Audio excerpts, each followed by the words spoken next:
Live from Fred DeLay Gymnasium in Jackson, Tennessee, Flow Sports proudly presents Gulf South Conference basketball. Tonight, the Union Lady Bulldogs, the number 4 team in America, taking on Delta State's Lady Statesmen, and here they come onto the floor. Maddie Kate Van Cannon from Tiplersville, Mississippi. And she's a strong three-point shooter. Here's Mackenzie Hill, a senior from Hazel Green, Alabama. And then A.J. McCandless, she's a freshman from Viola, Arkansas. She goes 5'7". And Grace Watson, another one who is a junior forward. She's a 6-footer, also from Hazel Green, Arkansas. And you also had Martina Krejcik. She's a 6-foot junior from Warsaw, Poland. And now the lights are dimming, and it is time to introduce the homestanding Union Lady Bulldogs, coming in 18-1 on the season, 12-1 in the Gulf South Conference.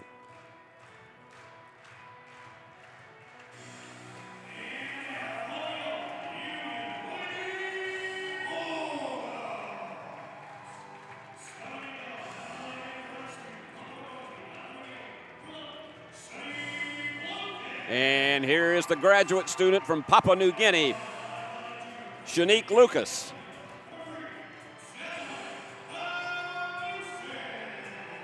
Jazzy Ann Houston, a graduate transfer from San Diego.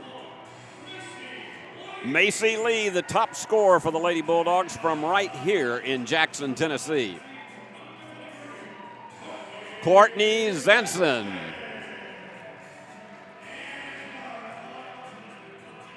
And Olivia Lee, a freshman. She's the sister of Macy. And an outstanding three-point shooter. She's shooting 54% from the floor. In fact, this Lady Bulldog team has 5 players shooting from the field 50% or greater. Delta State has 2. And you got the band striking up, and we're about ready to go. It's going to be a good one tonight. Delta State over the years, coached by Tracy Stewart Lang. They have been an extraordinary thorn in the side of the Lady Bulldogs, whether they're playing at home or here on David Blackstock Court. A playing area that was named for one of the all-time legends of college basketball, David Blackstock. Longtime athletic director of Union University. We're about set to go. Let the games begin. And it's tipped over, and Shanique Lucas corrals it.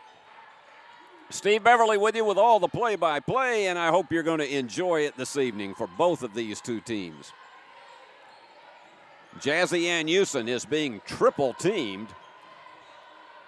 Tries her spin move, cannot get it up. And Union going to its all-court pressure, which has been a real nightmare for many schools, and there goes one right there, the first turnover of the evening. They go to the corner for the 3. Yes! And that was sister to sister.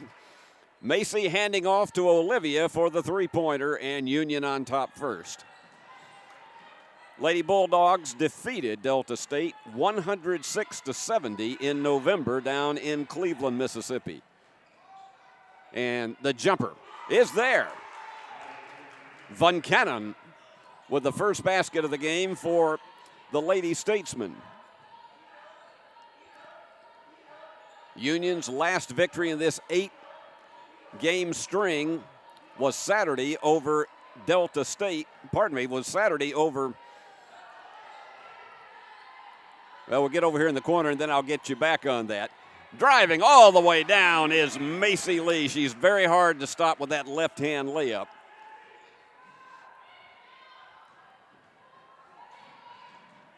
And they managed to break the press. They're going to have to probably keep about 3 players in the backcourt to have an opportunity to challenge Union's press.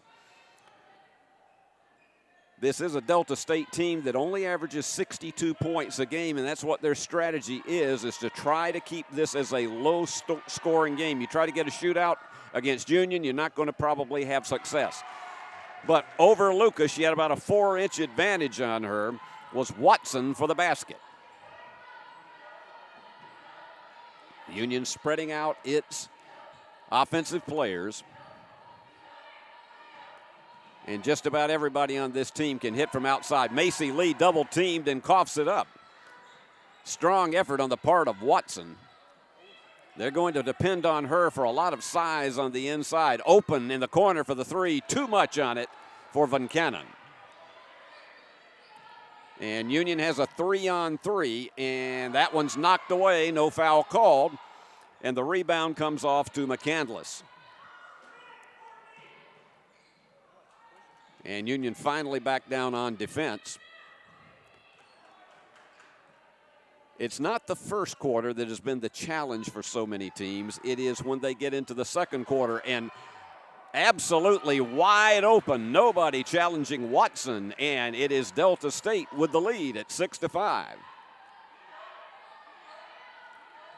Macy Lee thought about a three. And this time she's going to do more than think about it. Pushed it a little bit right. But underneath, Shanique Lucas could not fire that cannonball back in with that left-hand layup that has so much spin on it. So Lady Statesmen, they have a good game plan already, and bounce pass goes astray from Watson. And once again, here's Mark Campbell substituting an entire 5. It's usually no more than 2 to 3 minutes between a unit of substitutions. And that's because of the all-game, all-court pressure. Good to have you with us on this Monday night that is so much warmer. Even though it's still 46 degrees outside, we walked out of the building Saturday night, and it was 8. So it's distinctively different. Turnaround, left-hand layup. Nails home. And the Lady Bulldogs have gone back to the lead after Emma Callis connects. And another steal. Forcing turnovers has been a huge part of this Lady Bulldog team. And the turnaround left-hander goes with Brooke Hempel. And 2 straight baskets off of turnovers. Sometimes Mark will have 2 challenging deep, and other times it'll be 3.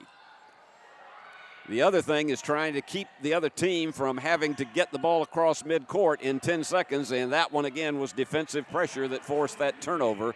Already 4 against the Lady Statesmen.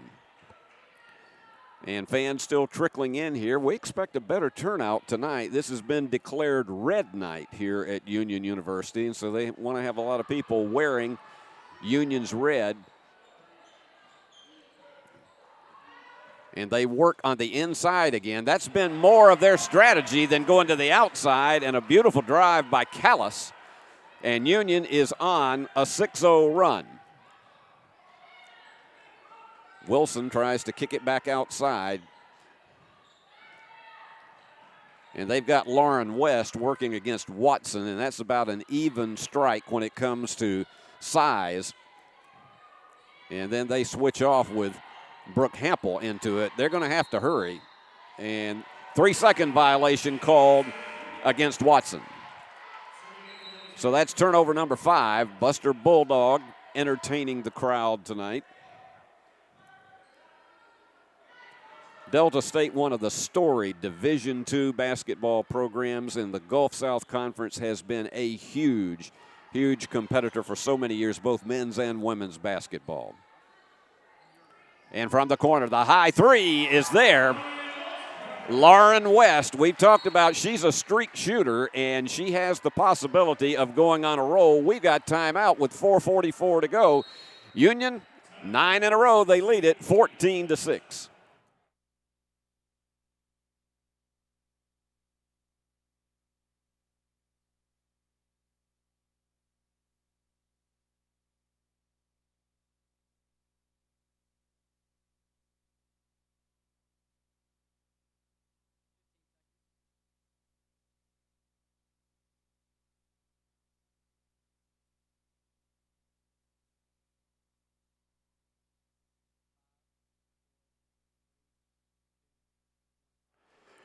We've known Tracy Stewart Lang since her days at Lyon College, in which she was an outstanding coach at that NAIA university. And then she has been a tremendous boost for this program since she took over at Delta State, and always doing the program the right way. Mark Campbell, more than 700 victories in his storied coaching career, and now the athletic director as well at Union University.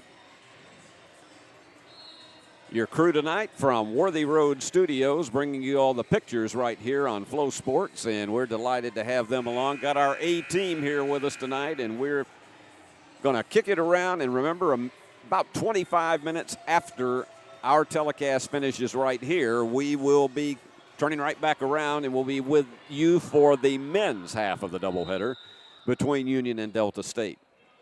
And Union has brought everybody up this time to challenge. And finally, slowly getting across midcourt is Hill. Hill and Hamilton flanking in the backcourt. And Hill tries to get it around her defender, and the iron was unkind, and the rebound to Leah Cauble. This young lady wearing number 15, Shiley Morrison, can do almost anything with a basketball. Makes very few mistakes, is an excellent court general. And there's a foul on that bounce pass on the inside. And once again, here come the starters again for Union, except one change. Bethany Dillard is in the game. Actually, two changes. They also have Keely Robinson in to go with three of the other starters. And Dillard, who's just come back into action after missing most of the first half of the season, is a big, big boost to this team with her experience, and that's knocked out off of the elbow of Shanique Lucas. So everybody will stay up front here. The key for a lot of teams is to try if you can sneak somebody behind Union's all-court pressure, and they were trying to do that right there. They were looking at trying to get to Kaya Tony behind everybody, but they picked up on her very, very quickly.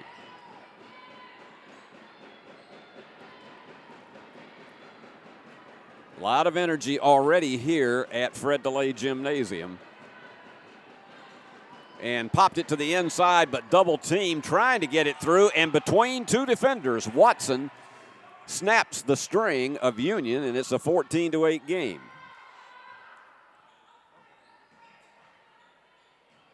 And Shanique Lucas divvies it off to the inside.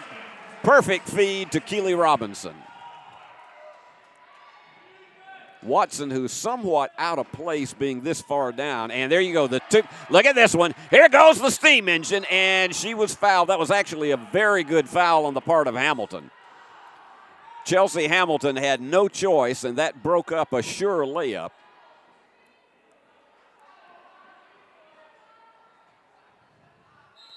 So Lucas is going to toss it in. They said the foul was before she released the ball.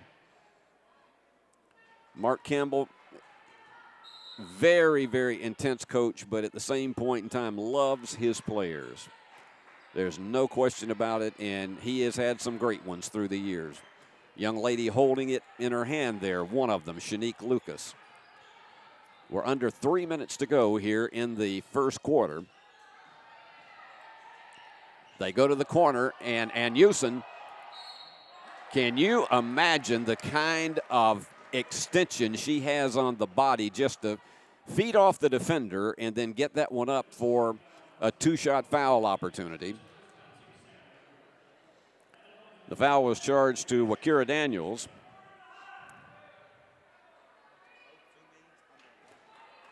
So Jazzy Ann Houston, as a graduate transfer, has been a huge addition to this Union team this year. And you tell you her stats, 104 assists on the year. She just thrives on it. 35 steals coming into tonight. Nails them both. And we're at a 17-8 game.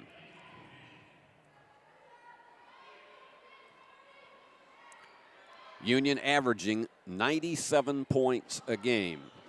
That's 35 more than this Delta State team, and that's why Delta State is hoping to keep this a low-scoring game, and they tried to feed it down court to Van Cannon. But again, that pressure on defense is forcing Delta State to rush a number of passes.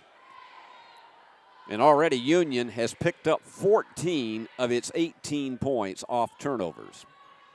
That's almost unheard of. And Lucas, yes, sir. Their first 3 of the night make that 17 points off turnovers.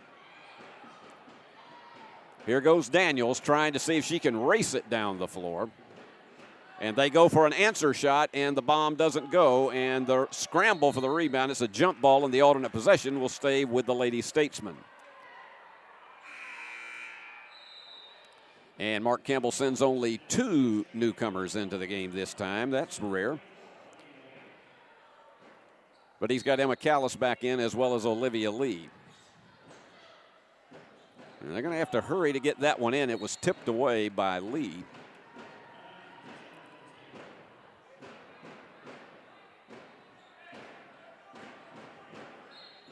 You can hear the staccato beats that are coming from the stands here.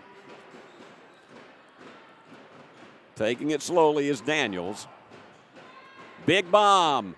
No, off to the left. Chezik tried it and just couldn't get it to fall. The iron was somewhat unkind. And there's a steal. Just went off her knee, and trying to pick it all the way is Chezik, and does go all the way, and it will not drop. Missed a coast-to-coast. Here's Lucas. Steam engine with that strong arm extension.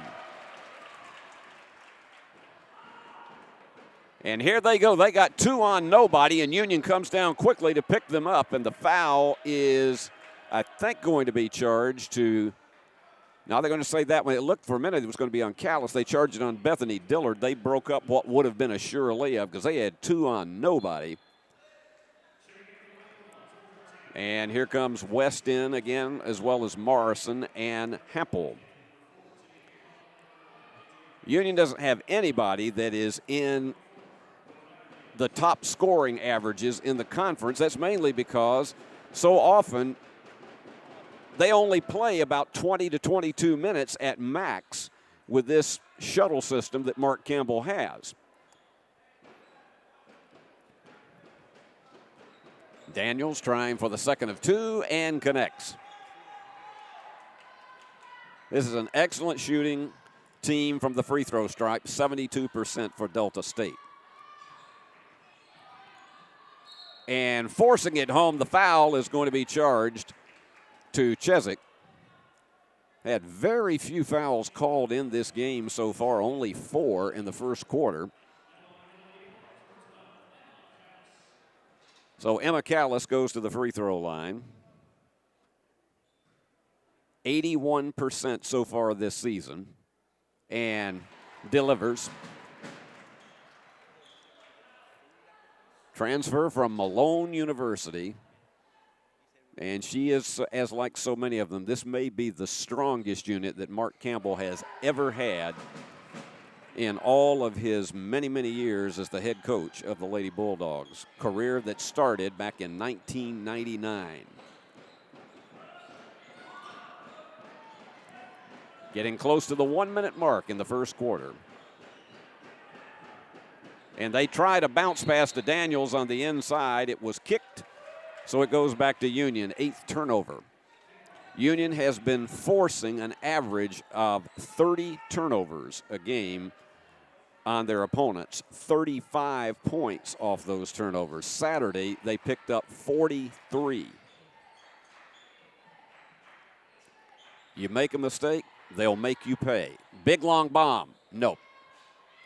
She didn't have a great look at it, and Morrison with the offensive rebound.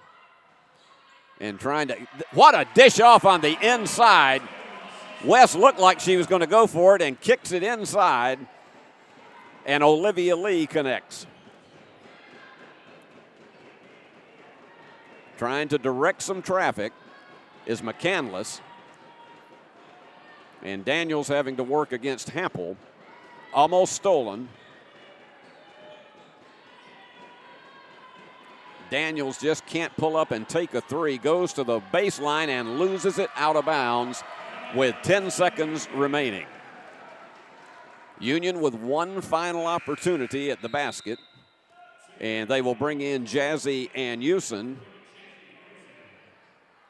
as well as Shanique Lucas, because both of them can hit from outside, and if need be, with this limited amount of time left. And Jazzy is also a tremendous assist person. She's setting the screen, trying to drive it home. The bank is there. Textbook play to Emma Callis. That's why they came in the game. The play went exactly as designed. Union leads at the end of the first quarter, 29-10. Let's take a break, and then we'll have our second 10 minutes. Your life. Your home. Your business. Your future. Focusing on you, West Tennessee Bank strives to serve its clients in every season of life. With vast experience in personal and business banking, we take pride in guiding you through significant events. At West Tennessee Bank, we help you realize your dreams. West Tennessee Bank is a division of Decatur County Bank, equal housing lender, member FDIC. West Tennessee Bank, focused on you.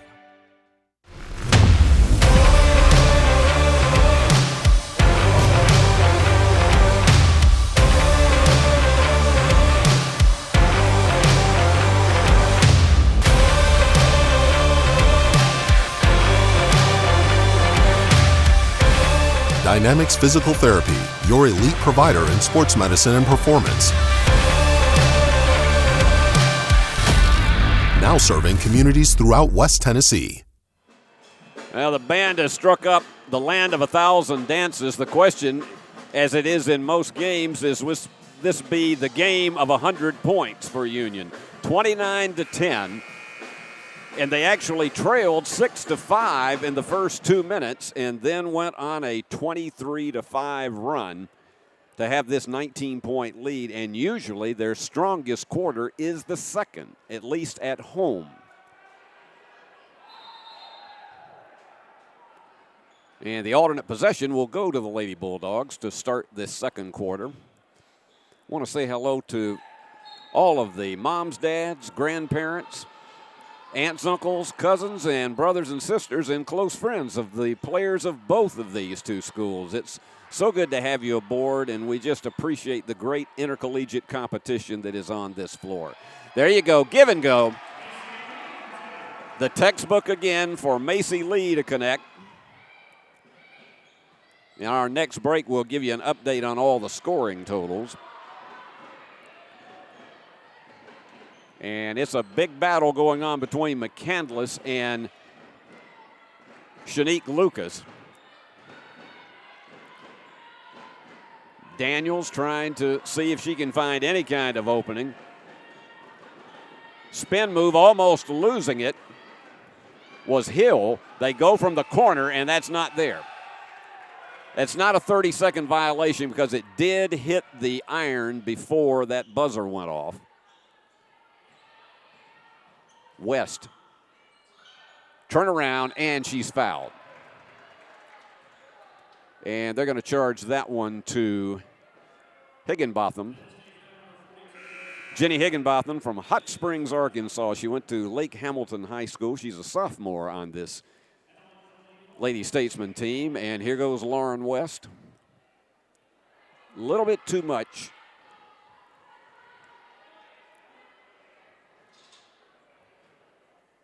She is a 79% free throw shooter, and in and out. That is a rarity. You hardly ever see that from Lauren West.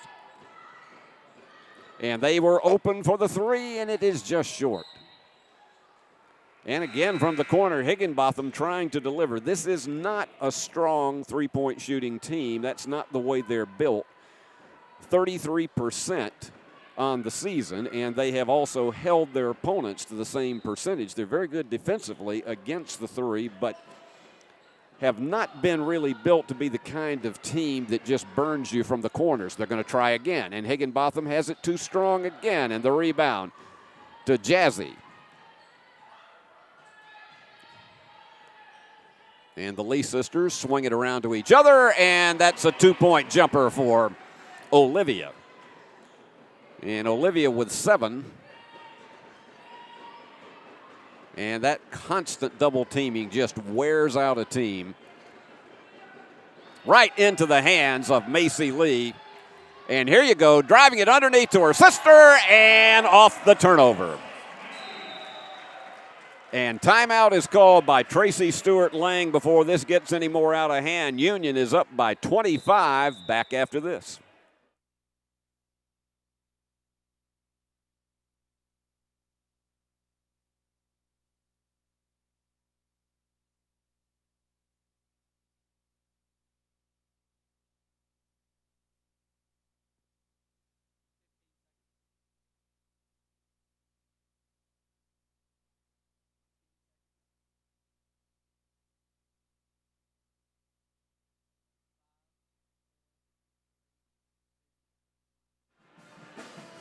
Let's give you a quick check of the scoring.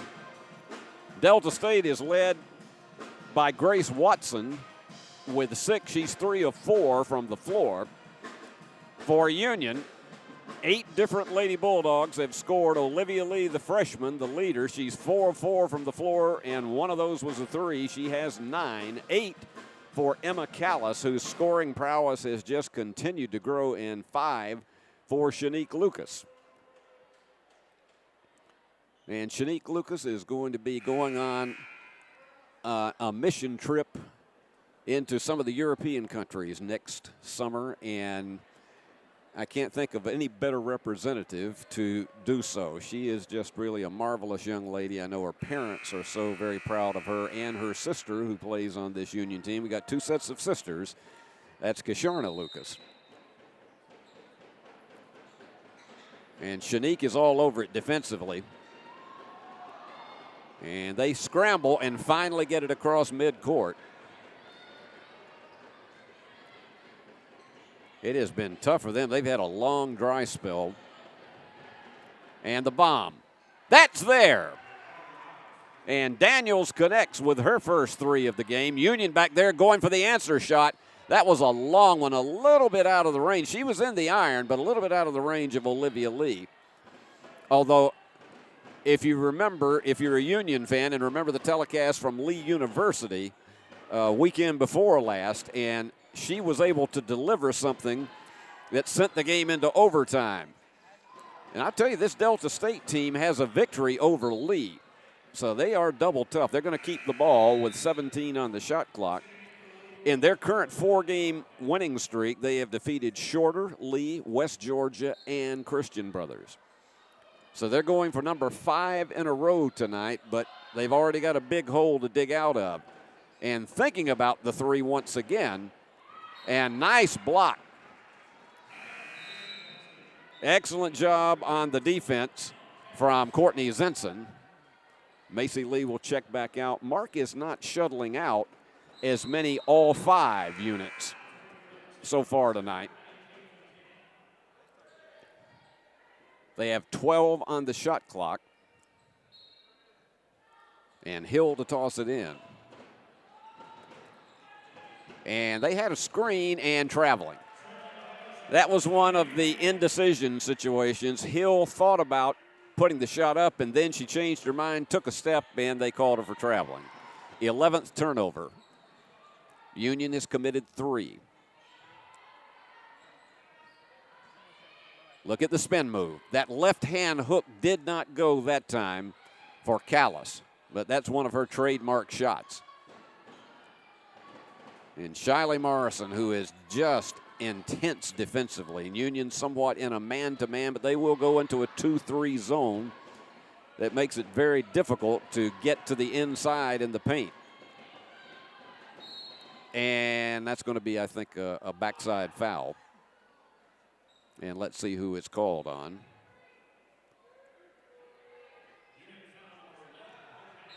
And that one is called on Brooke Hampel. That is her first. And coming out of the game is Courtney Zinson.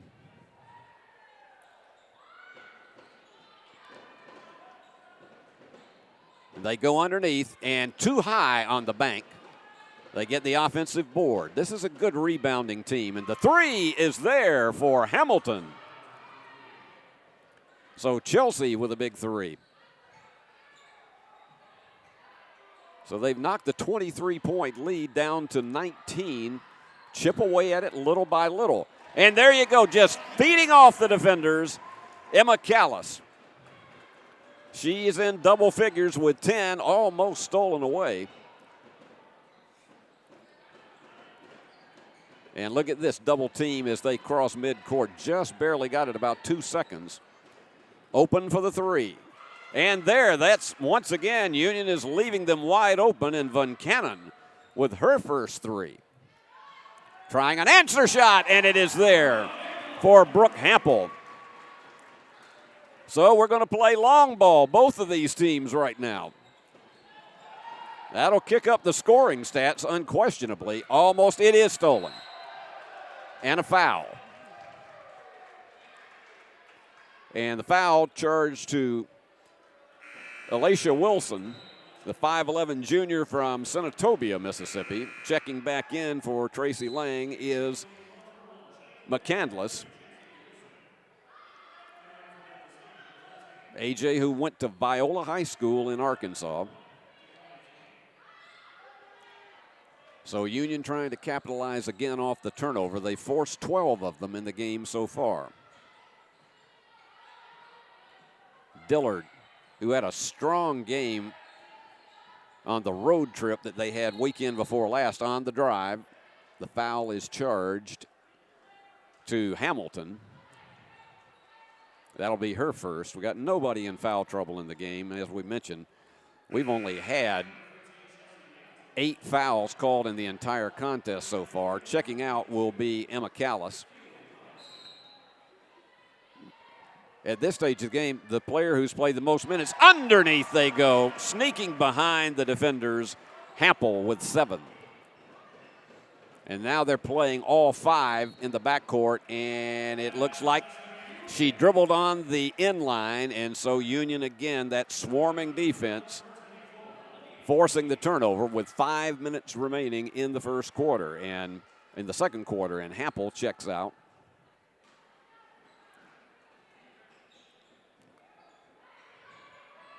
Keely Robinson, who can play the post, but she has a lot of weapons at her disposal.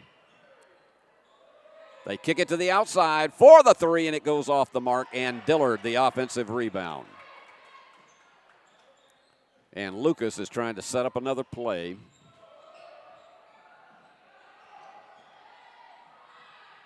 They're down to 8 on the shot clock. And the iron was unkind on that one, and the rebound to Wilson.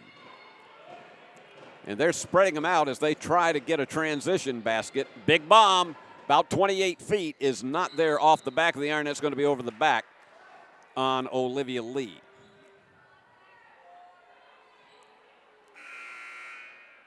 And checking in for Tracy Lang is Martina Chezik. She went to South Plains Community College, but home is Warsaw, Poland. We have so many talented international players in the Gulf South Conference. And they go for the three, well short of the mark. It looked as though Chezik was somewhat uncertain as to whether to put that up. So Union plays it. Lady Bulldogs shooting 65% from the floor so far tonight. And Dillard from the corner. Nope, just won't drop tonight, but it is Lucas. There you go. Backdoor feed to Olivia Lee. I sometimes think that Shanique Lucas has 4 eyes because she knows where everybody is and where they're moving on the court. It's uncanny. And they go, this is going to be one that should have been an easy one for Tony, and instead the pass was astray and the foul was called.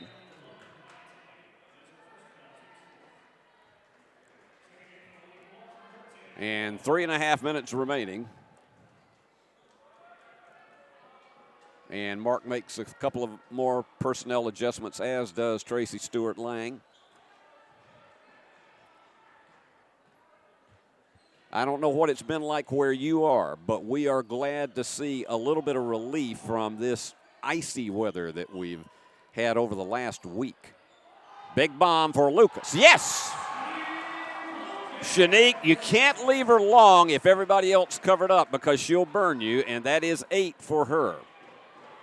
2 of them three-pointers, and knocked away by Lauren West. And here we go. It's a 3-on-2 situation. And the jumper for West, yes!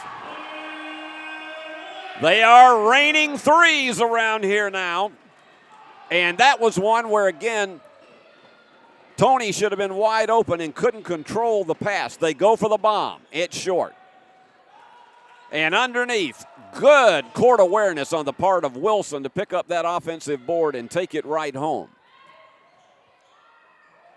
The kick to the corner. Once again, no, short. And they scramble for it, and it looks like they're going to call a foul on the backside.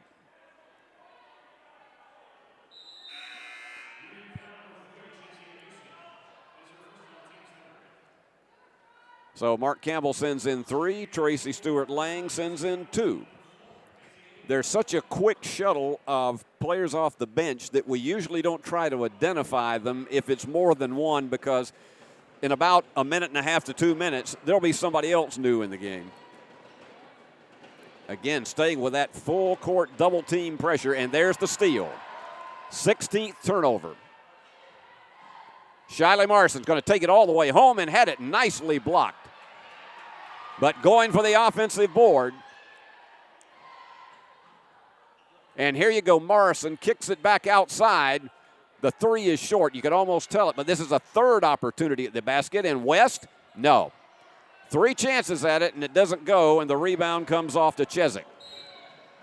And that was kicked off of the foot of Macy Lee. Checking back in for Union is Emma Callis, and Olivia Lee will go out.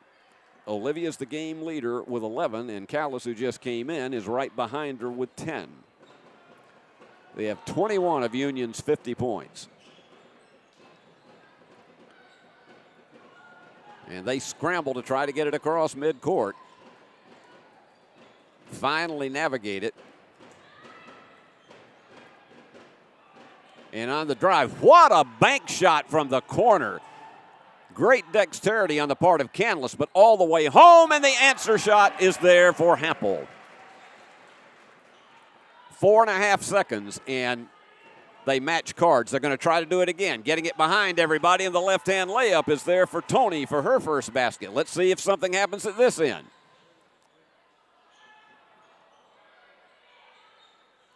West on the inside. Yep, there's the answer. West to Callis. Ethel to Tilly. If you're as old as I am, you know exactly what I'm talking about with that. Under a minute to go, 54-25.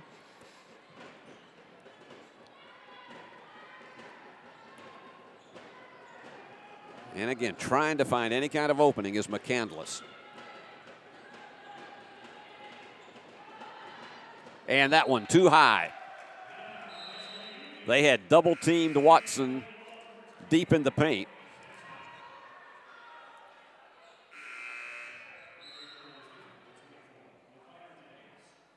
And Zinson is back in for Union.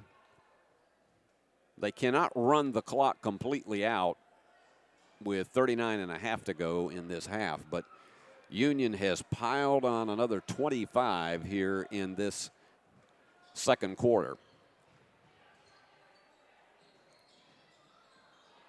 They kick it to the corner.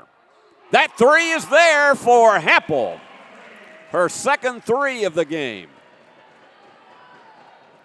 And trying to hurry to get it all the way down. Mark Campbell wanted a double dribble called. Union will have one more opportunity at it. Here they go. It's a little bit too far outside. They're down to 10 on the shot clock. Directing the traffic. And Macy Lee's going to have to try it. She had it blocked. They got 1.6 seconds, maybe, and there's Shanique Lucas coming in very quickly. They maybe have one opportunity at a volleyball tip unless they can screen somebody open for a long 3. Hampel and Callis with 12 each to lead Union. They got to hurry. No. I think they were unaware there were only 1.6 seconds remaining. But Union in that period a 28-15 run, and they lead 57-25 here at halftime in what, again, is a carbon copy of what we've seen most of the season, in which they dominate the first half and challenge an opponent to play catch me if you can. Let's go to our Flow Sports scoreboard right now and give you the totals on who's done what. Grace Watson is the leader for Delta State with 6. She's 3 for 5 from the floor. And then 5 points for Wakira Daniels, the junior from Jonesboro, and she has picked up a couple of free throws in addition to her 1 3-pointer that she has in the game tonight. And then let's take a look at what the totals are for Union tonight. They already have 8 Lady Bulldogs who have scored in this game. And it's just an amazing cornucopia that you have for all of that. The leaders are Brooke Hampel and Emma Callis, each with 12 points, and Olivia Lee with 11. They have combined for 35 of the 57 points that Union has. 8 points for Shanique Lucas and 6 for Lauren West. So, again, a dominating first half performance as Union leads it by 32. And when we come back, it is going to be Delta State with the first possession of the second half. And as has been also the case, an opposing team comes into Fred DeLay Gymnasium, and what they have to tell their team, such as Delta State tonight, is play the game with the fundamentals that you came here with, because we can't change our game plan to try to make hay out of a 32-point deficit. Let's try to make this as respectable as we possibly can.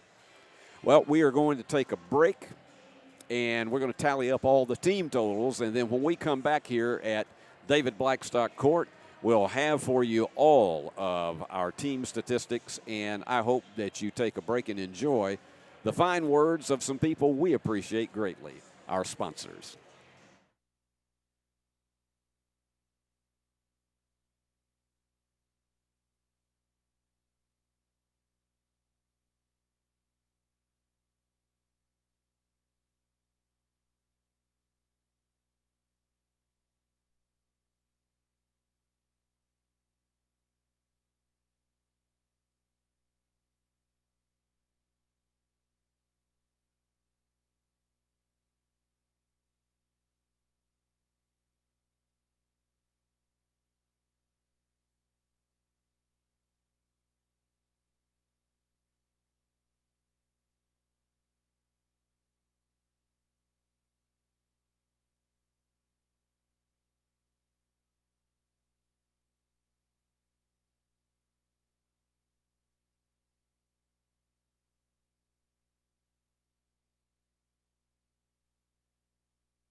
When you hear our name, know that it comes with a promise to give back to the community that built us, a promise to provide a human touch in a world that is becoming more automated. Ever since we put our roots down in Jackson in 1996, we have aspired to be community-focused by supporting programs and organizations that are important to our city. At First Bank, it is our mission to be present in our community and to continue the belief that when you bank local, you get more. Member FDIC.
Whatever they went through together. Welcome, guys. Life well planned. See what a Raymond James financial advisor can do for you. Are you looking for a Christian college or are starting the college search process? I want to take a second to tell you about my school, Union University in Jackson, Tennessee. Union is a private 4-year university known for its rigorous academics, Christ-centered community, and the success of its graduates. My favorite part about Union is the faculty. The professors here are so intentional about helping students grow not only academically, but also spiritually. You should check out Union for yourself. Come for a visit. I know you'll love it. At Union University, you'll be transformed. The award-winning BallGame Blitz Sports Network from Worthy Road Studios. Over 750,000 views in 2023. We're where you need to advertise. Subscribe to our YouTube channel and join over 4,500 subscribers watching local sports. The Jackson Rockabillies, Union University, Bethel, USJ, TCA, Jackson Christian, Sacred Heart, and Peabody. Multi-camera broadcasts, slow-motion instant replay, on-screen scoreboard and graphics, and professional announcers. Thanks to our sponsors who make it all possible. The BallGame Blitz Sports Network from Worthy Road Studios. The premier sports broadcast network in West Tennessee. Your life. Your home. Your business. Your future. Focusing on you, West Tennessee Bank strives to serve its clients in every season of life. With vast experience in personal and business banking, we take pride in guiding you through significant events. At West Tennessee Bank, we help you realize your dreams. West Tennessee Bank is a division of Decatur County Bank, equal housing lender, member FDIC. West Tennessee Bank, focused on you.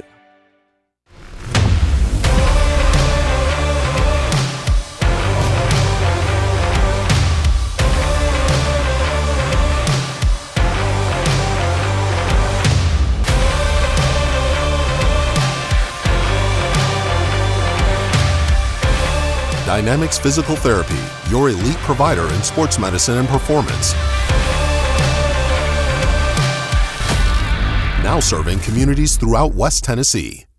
When you hear our name, know that it comes with a promise to give back to the community that built us, a promise to provide a human touch in a world that is becoming more automated. Ever since we put our roots down in Jackson in 1996, we have aspired to be community-focused by supporting programs and organizations that are important to our city. At First Bank, it is our mission to be present in our community and to continue the belief that when you bank local, you get more. Member FDIC.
seconds to go.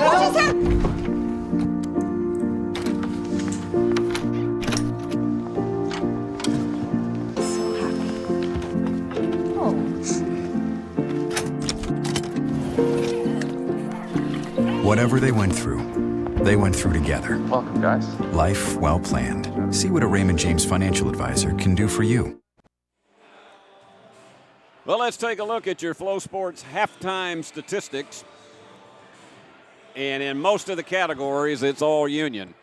61% from the floor, 23 of 38. It has been just one of those nights that they are falling like rain for the Lady Bulldogs. For Delta State, not a bad percentage at all, 40%, which is right at about their season average, 10 out of 25. Three-pointers, Union 7 of 17 for 41%. That's above their season average of 35. Delta State 3 out of 12 for 25%. And then free throws, not a big factor because we have only had in the game so far only 11 fouls called between the two teams. Union 4 out of 6, 67%. Delta State has been there twice and hit both of them. Rebounding category, Delta State is the edge, 16 to 15, and you may wonder, well, why is that the case? Because you look at the shooting percentage with Union at 61%, there's just not that many rebound opportunities available. Here's your big category as it is in so many of the games, turnovers. Delta State has given it up 17 times to only 3 for Union, but look at this category. 34 points off turnovers. Union is averaging 2 points off of every turnover. Most coaches will tell you if we can get 1 point off of them, then we think it's a good night. 34 points off turnovers to only 2 for Delta State, and Union with a 32-point lead, and that's your edge right there, the number of points they picked up off of Delta State's mistakes.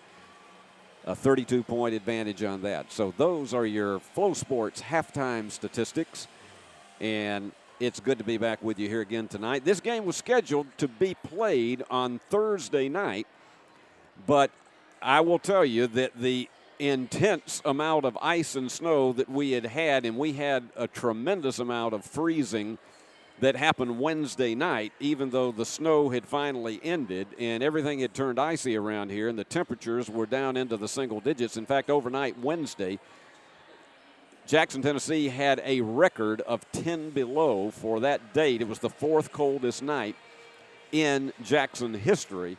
So because of that, so much of the Mid-South in that kind of weather peril that a lot of the games were postponed until tonight because of that, and that includes this one between Union and Delta State.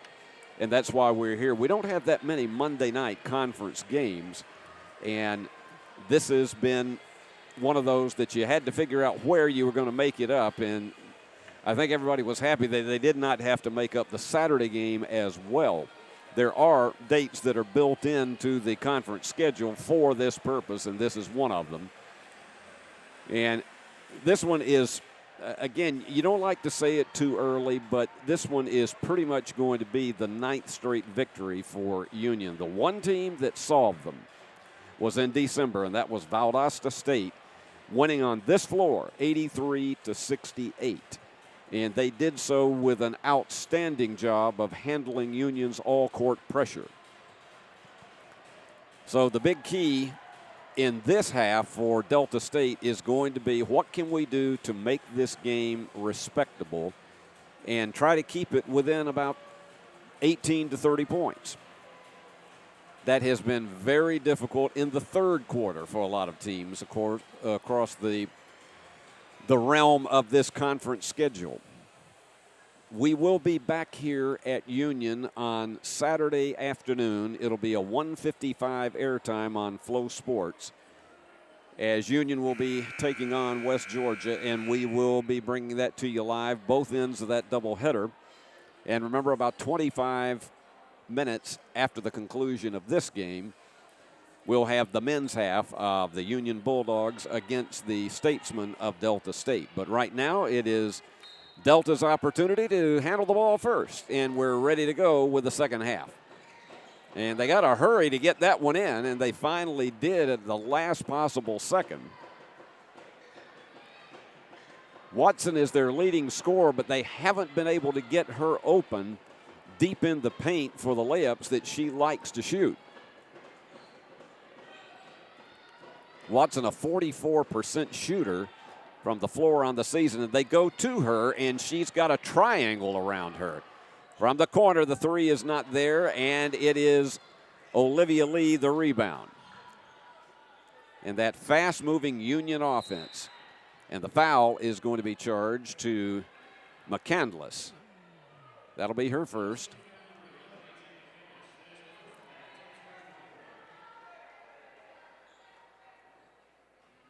Shanique Lucas is now a graduate student. She could have ended it all, but she just loves playing basketball and for Mark Campbell so much that she wanted to go one more time. Bomb goes off the back of the glass. Very quick down the floor comes Van Cannon.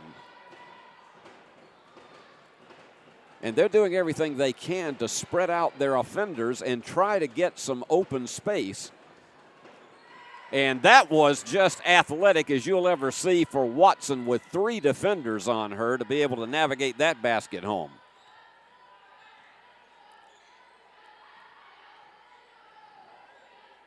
Big bomb. Nope. Iron unkind, and the rebound comes off again. So Delta State trying to make some hay here. They go inside again to Watson. That's really the key to their game plan. It went off of her fingertips last. But they're trying to exploit her more down low to see if they can get some action in trying to cut this deficit. And this is a rarity that Union's gone more than a minute and a half without scoring. And Houston could not find anybody, but there you go. Give and go once again. And Zenson with her first basket. I think you can tell they've worked on that play. There you go. That was a dangerous pass, and it was intercepted. And look at that push. Again, they've missed a few threes here in the early portion of this third quarter.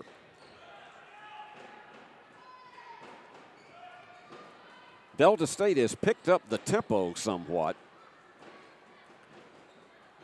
And again, they go for the bomb. Way off the mark. And Mark Campbell is quickly getting in his second 5 unit, but he doesn't really look on them as reserves because they play as much as the starters.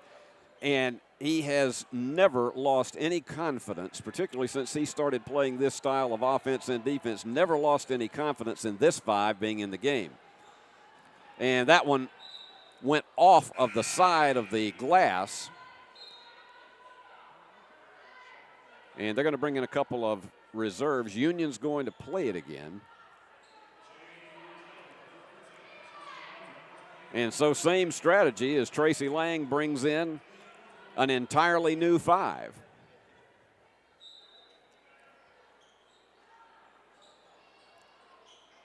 West, if she gets a screen, I guarantee you that ball's going in the air.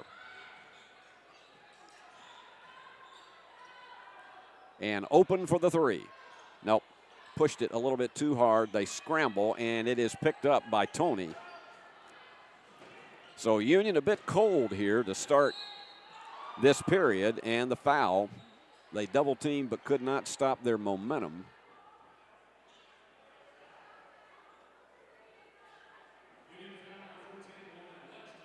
Lauren West commits her first foul. We got nobody in the game who has more than 3 rebounds, but Jazzy Ann Houston has really added to her assist total. And there you go. And trying to get that reverse layup, and it would not drop for Wilson. She had an opening for just a moment. And West going to take it all the way down, and it can't go. Didn't get it in the square properly, and they are going to triple team until finally she gets her way. And what a block! Perfectly timed by Brooke Hampel. And with Union's crisp passing, that's one of the rarities that you'll see one of those passes go astray. So for the Lady Bulldogs, their 4th turnover. And they've gone 3.5 minutes with only a single basket here in the 3rd period. They got to hurry to get it across, and it's 10-second violation. I had a feeling when Daniels hesitated that they were not going to be able to get it across. She had to reconstitute herself, and at that point, it went out of bounds.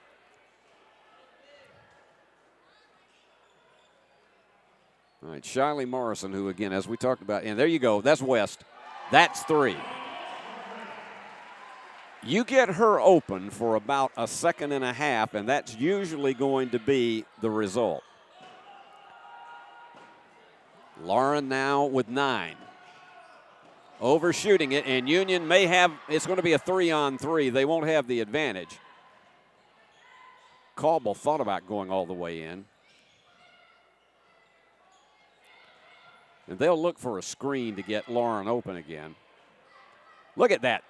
Double spin move. The ball went astray on the basket, and they scramble for it, and it's a jump ball, and the alternate possession stays with the Lady Bulldogs, and another 5 checking back in. And they will include Keely Robinson and Bethany Dillard.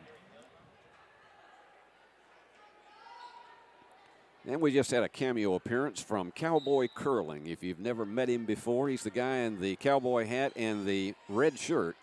There's the bomb from Dillard. Nope, doesn't quite go. She's had an off night on threes, and they scramble, and the alternate possession this time will go to Delta State.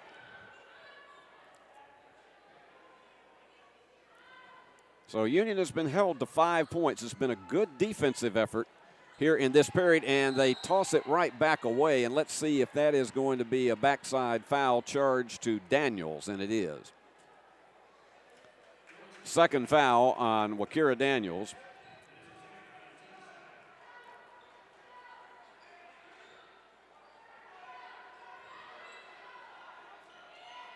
Shanique Lucas will set up the play, directing the traffic. She knows this offense almost as if she's an encyclopedia of it. That change of pace dribble that she has is so deceptive for defenders.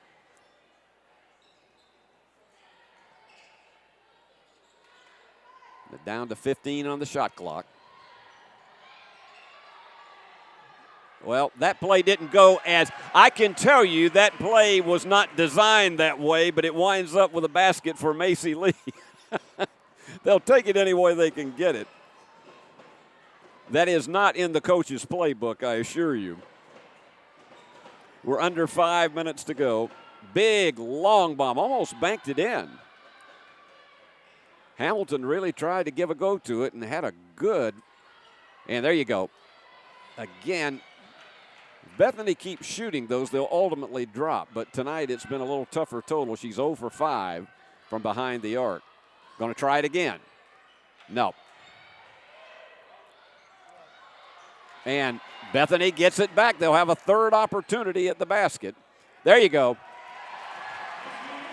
Give and go inside to Macy Lee. She has 8. 9 Lady Bulldogs have scored in the game. And now they're finding their tempo again. Here's the steal. It's Lucas, and she dishes off, and there you go. Perfect dish off from Anusin, and they're trying to get one with the home run, and she finally caught up with it, but it was not going to be a cheap basket. And it goes right into the hands of Bethany Dillard. I think Bethany was stunned to come up with it. And Macy for the 3. No, they did not get the Plinko drop from the top of the glass. And we are going to see enough reserves come in. I think they're about half the population of a town in Madison County. Let's take a break. 3 minutes, 40 seconds remaining in the third quarter. Union on top, 68-27.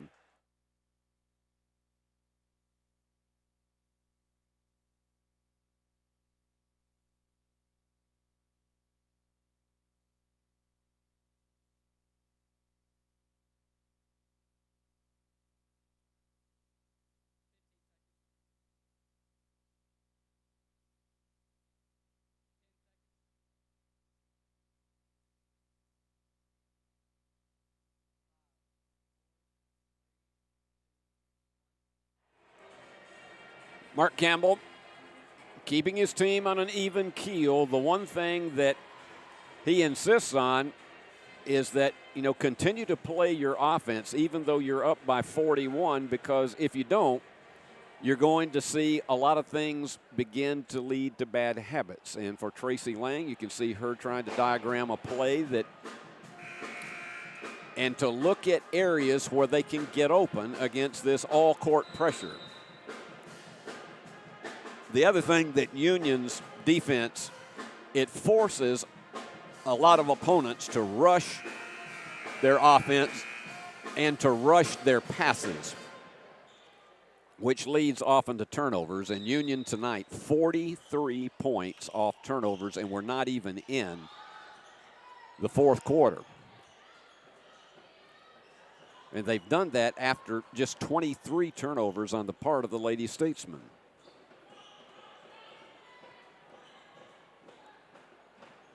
And they work it out on, it's Van Cannon and trying to get open for some kind of a drive into the paint, and she just has nowhere to go.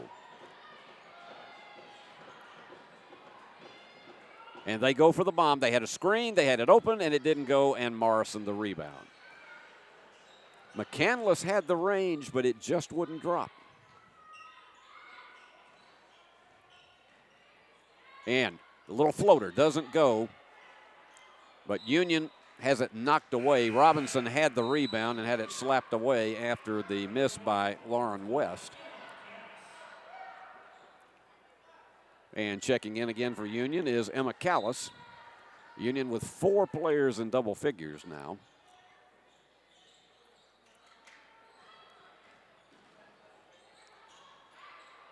And that switch in the paint. And they tried to get that bounce pass inside, and there were 3 Lady Statesmen there.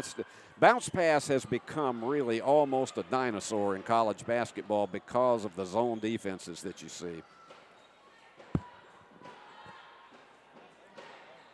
And they try to slow the tempo down once again. They got the first 5 points of this third period, but then Union finally found its rhythm once again. And that would have been a 30, and I think they are going to rule it a 30-second clock violation. The ball was intercepted down low, but they went on ahead and called it a 30-second clock violation.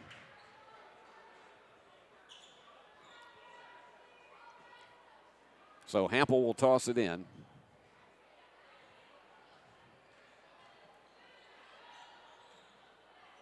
And they got a screen for her, and it just went off the iron. And they scramble, and that's a nice job of getting away from that by McCandless. But unfortunately, she tossed it away. But I got to give kudos to McCandless, because that is so hard when you got 6 hands surrounding you there and manage to get away from it. Under 2 minutes to go here in the third period.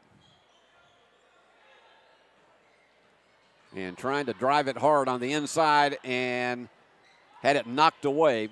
Callis was trying that left-hand floater and couldn't get it to fall.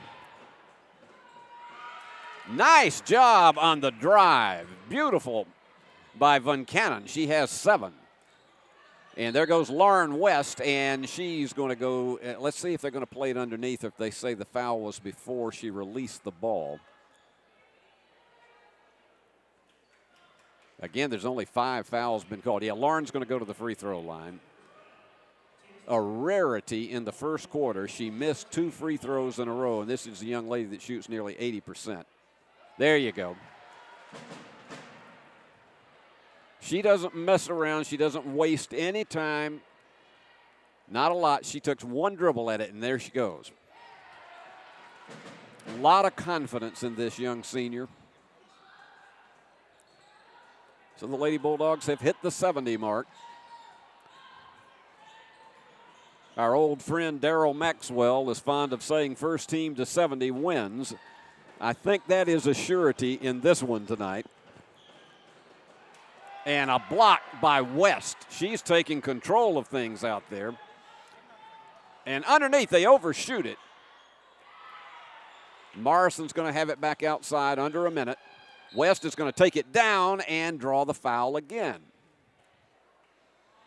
Lauren has gotten extraordinarily aggressive here in the latter stage of this third quarter.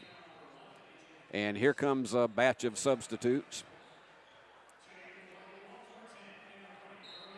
They bring out about as many as making a 4-tire change in NASCAR. So West of the line again. If she hits these two, she'll be the leading scorer in the game. Right there. She's like having a credit card that you can pay off. Got them both. So Lauren West with 13 is now the game leader, and she checks out.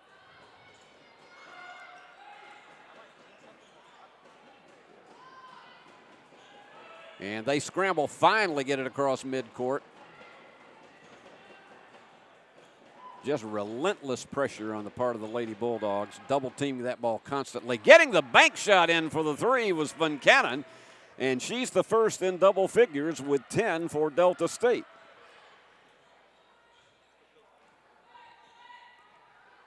Union cannot run the clock out on this possession. Cauble holds on to it. And knocked away. Kisharna Lucas was trying to drive the baseline and had it kicked away. Wide open for the three, and Van Cannon with two in a row. They're going to have to hurry. And she's set with a bomb, and it is short. Zinson tried to fire one home, but it didn't go. But Union leads it 72-35. They had a 15-10 edge in that third quarter, and we'll be back with the final 10 minutes after these messages. Are you looking for a Christian college or are starting the college search process? I want to take a second to tell you about my school, Union University in Jackson, Tennessee. Union is a private 4-year university known for its rigorous academics, Christ-centered community, and the success of its graduates. My favorite part about Union is the faculty. The professors here are so intentional about helping students grow not only academically, but also spiritually. You should check out Union for yourself. Come for a visit. I know you'll love it. At Union University, you'll be transformed. You will probably see some additional reserves. We've already seen Kisharna Lucas check in, and Mark Campbell goes with a roster of 15 players. And you're going to be seeing, just as you did Saturday afternoon, you're going to be seeing a number of them that do not see as much action in this fourth quarter. But Union with 5 players in double figures. Van Cannon with those 2 threes late in the third quarter. Now she's tied for the game lead with Lauren West with 13 points. 5 of 7 from the field is Van Cannon, and 3 of 5 on 3-pointers. It's a young lady you cannot leave open whatsoever. Union with the opening possession of the fourth quarter. Anna McCready has checked in nominally at the post player. How about that? McCready, the assist, and it was Zinson who had that one, and I don't know what kind of an angle she was able to get that up in, but it was perfect. And trying to scramble to get it home, and it was Watson who delivers. No, they say it is a push-off. So that's turnover number 26.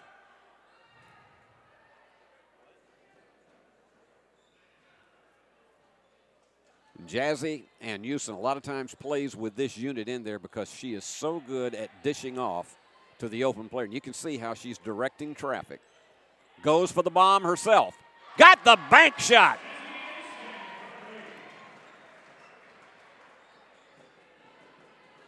So Jazzy with 5. She's got that upper body strength to hit one from way outside. And they go inside to Watson once again against McCready, and McCready will be charged with the foul. She moved backward with her.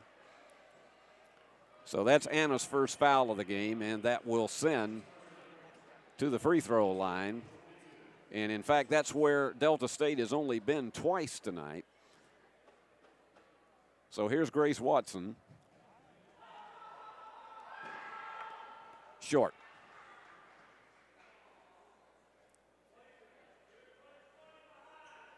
Watson is an 81% free throw shooter for the season and connects. Delta State a very strong 72% as a team for the season. And Jazzy looks for an opening underneath and can't find it. And that goes off of the foot. I'm trying to see who that was. They finally get her back up. That went off of the foot of Higginbotham. Now, Kasharna had an opening for a second. Almost a steal. Jazzy was opened. Instead, they go to McCready. No. That looked like it was there, but Anna had just a little bit too much on it. Here goes the steal. Jazzy dishes off. That's what you call looking for the open player, the epitome of unselfishness. So Leah Cauble with her first basket of the game. And Union's pulled it back out to a 43-point margin. They lob it to the inside. Watson could not be defended. So Grace Watson now with 11.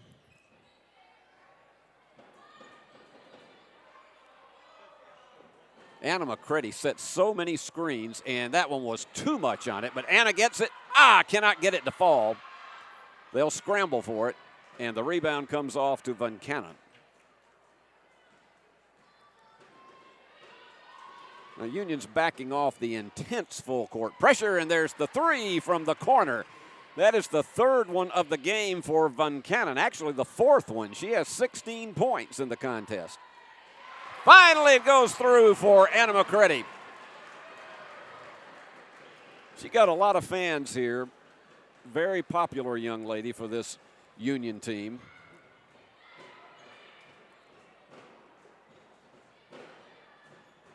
And Watson, who has been the one to try to take control of things for Delta State, and let's see what the call is. Timeout is called by Tracy Lang. We'll take it as well. Union on top by 40. More after this. The award-winning BallGame Blitz Sports Network from Worthy Road Studios. Over 750,000 views in 2023. We're where you need to advertise. Subscribe to our YouTube channel and join over 4,500 subscribers watching local sports. The Jackson Rockabillys, Union University, Bethel, USJ, TCA, Jackson Christian, Sacred Heart, and Peabody. Multi-camera broadcasts, slow motion instant replay, on-screen scoreboard and graphics, and professional announcers. Thanks to our sponsors who make it all possible. The BallGame Blitz Sports Network from Worthy Road Studios. The premier sports broadcast network in West Tennessee. And we remind you about 25 minutes after our telecast is done, we'll be right back here with the men's half of the doubleheader between Union and Delta State right here on Flow Sports. This young lady is one of the fine people and fine coaches. She teaches fundamentals to her teams, and we grew to have a tremendous amount of respect for her when she was at Lyon College and now taking the reins of this Delta State team. And they're doing a little Sweet Caroline tonight. Ba, ba, ba. Good times never seem so good.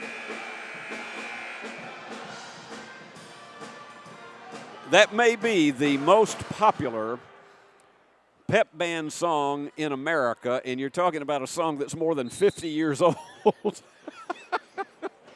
I think about that every time. I was in college when that was a popular hit. And you can do the math and figure out how old I am. And Union gets in another sub. Macy Lee checks out, and coming in is Sierra Stedman from Spring Hill, Tennessee. That's knocked away. That's turnover number 28. And tried to do a give and go to Shiley Morrison, and Union's going to be charged with a foul. They tried to give and go to Shiley, but they quickly picked them up. And that's the kind of thing that we talk about in a game like this where the outcome is long been decided. It was, frankly, about halfway through the second period. But is working on your fundamentals defensively. Go for those steals and celebrate every last one of them that you get. And that's a key thing for these teams that come in here and have, and there goes a steal. Olivia Lee has to back off and traveling. Yep. Keely Robinson took a step before she decided to dish it off for Union turnover number 8. If the Lady Bulldogs pick up one more basket off a mistake, that will be 50 points off turnovers in this game. That would definitely be a season high, but it will be one of the all-time highs ever in Union history.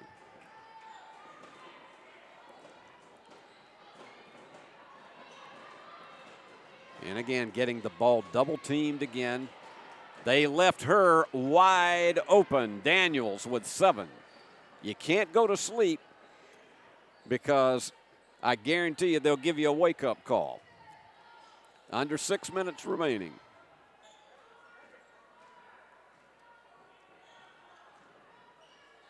And they go to the corner for the 3. Nope, too much on it. But underneath the foul, going to the deck extremely hard was Olivia Lee, but she will go to the line for 2. Olivia with 11 in the game tonight. And checking back in for Tracy Lang is Hamilton.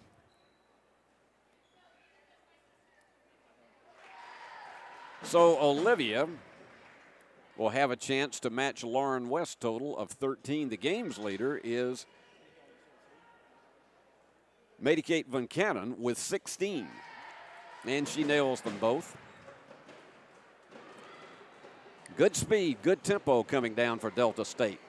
Knocked away, and the foul is likely to be charged. I think that one is going to be on Stedman. And Lauren West and Macy Lee will check back in for Mark Campbell.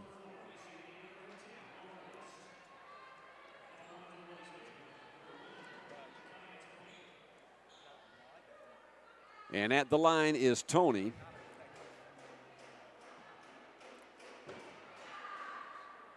And she has a jump shot on her free throws and connects on that. A little bit of a left-handed push.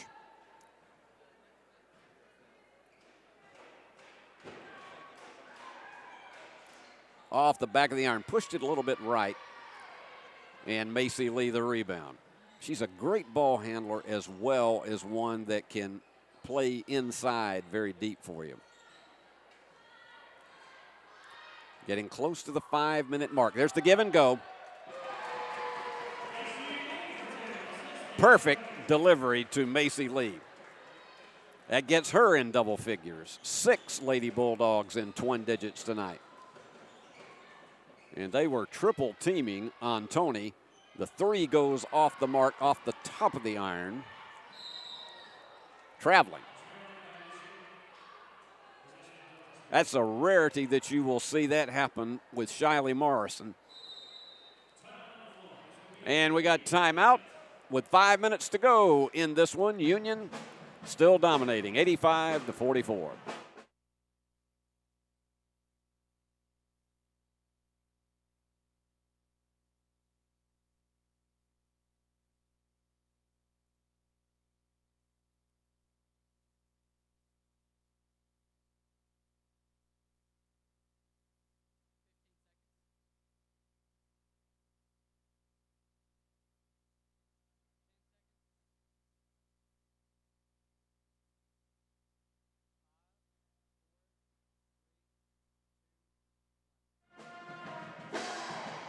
Well, Jazzy Ann Houston, who is on the bench right now, she is just rewriting the Union record book as far as assists are concerned.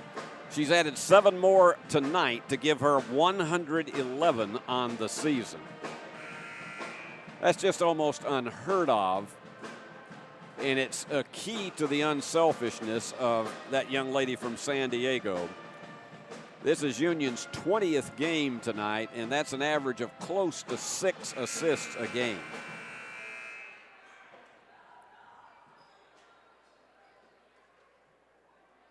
And coming into tonight, she had 35 steals to go along with that. And the Lady Statesmen, again, they could not hold this game to it. That was just a little bit short, didn't have enough arm extension. They wanted to hold this game in the 60s if they possibly could. And the jumper, short one was there, and McCready couldn't get it to fall. Needed just a little bit more arc on that one. And on the next break in the action, we're going to see another whole set. 3 coming in for Union, 1 for Delta State. Turnaround jumper, short. And Stedman loses it, and this is going to be an easy one. Left-hand layup there off the turnover. That's 9 points off turnovers for Delta State tonight. There they go, tried the give and go, just didn't have enough lift on that pass. It was knocked away by Wilson. And here come the replacements.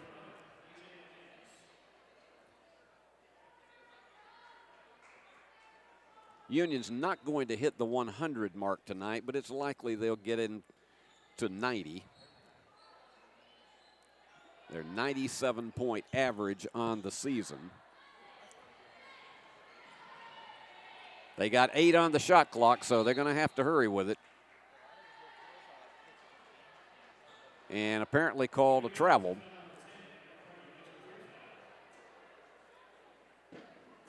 So Delta State, again, trying to pick up off the turnover, and they're having a hard time getting it in, and that one is going to be a steal.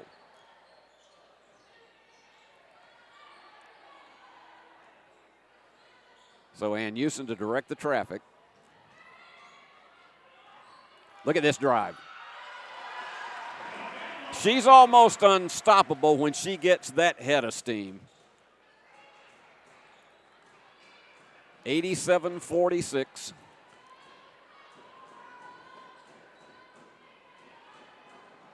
Union with 50 points off turnovers. Again, that is a season high. Excellent arm extension by Wilson.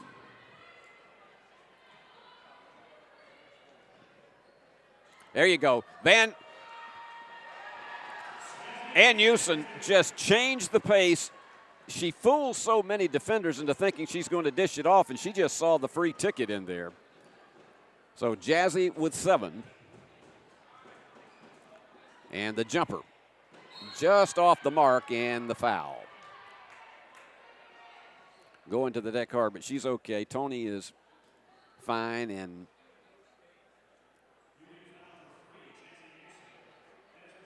so this will send Hamilton to the line.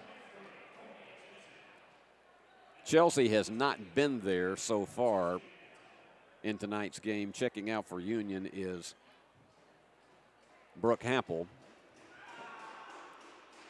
And she's become Union's leader with 14 points in the game.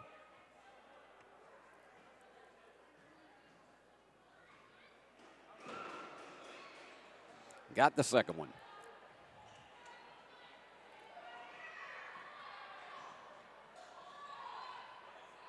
Going for the bomb. No. Off the iron. Union has been much colder. In fact, they're under 30% from behind the arc after missing a ton of them in the second half. That one's pushed. Morrison, who gets a ton of rebounds in the game for somebody who's a point guard. There you go. Give and go, and it was overshot by Kasharna. Now she's going to try to get inside and does. So Kasharna Lucas on the board, and there's another steal.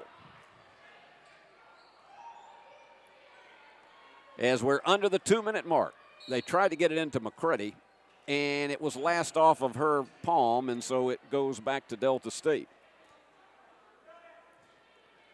And Union stays in the all-court pressure because Mark Campbell wants these younger players to have an opportunity to stay with the same kind of pattern that they would do at any other point in the game. Sierra Stedman, who's on defense there, number 21, she was a homeschooler. And they fire it home, and it rolls off right. Turn around, and it goes. Nicely navigated by Wilson. Give her 6 in the game.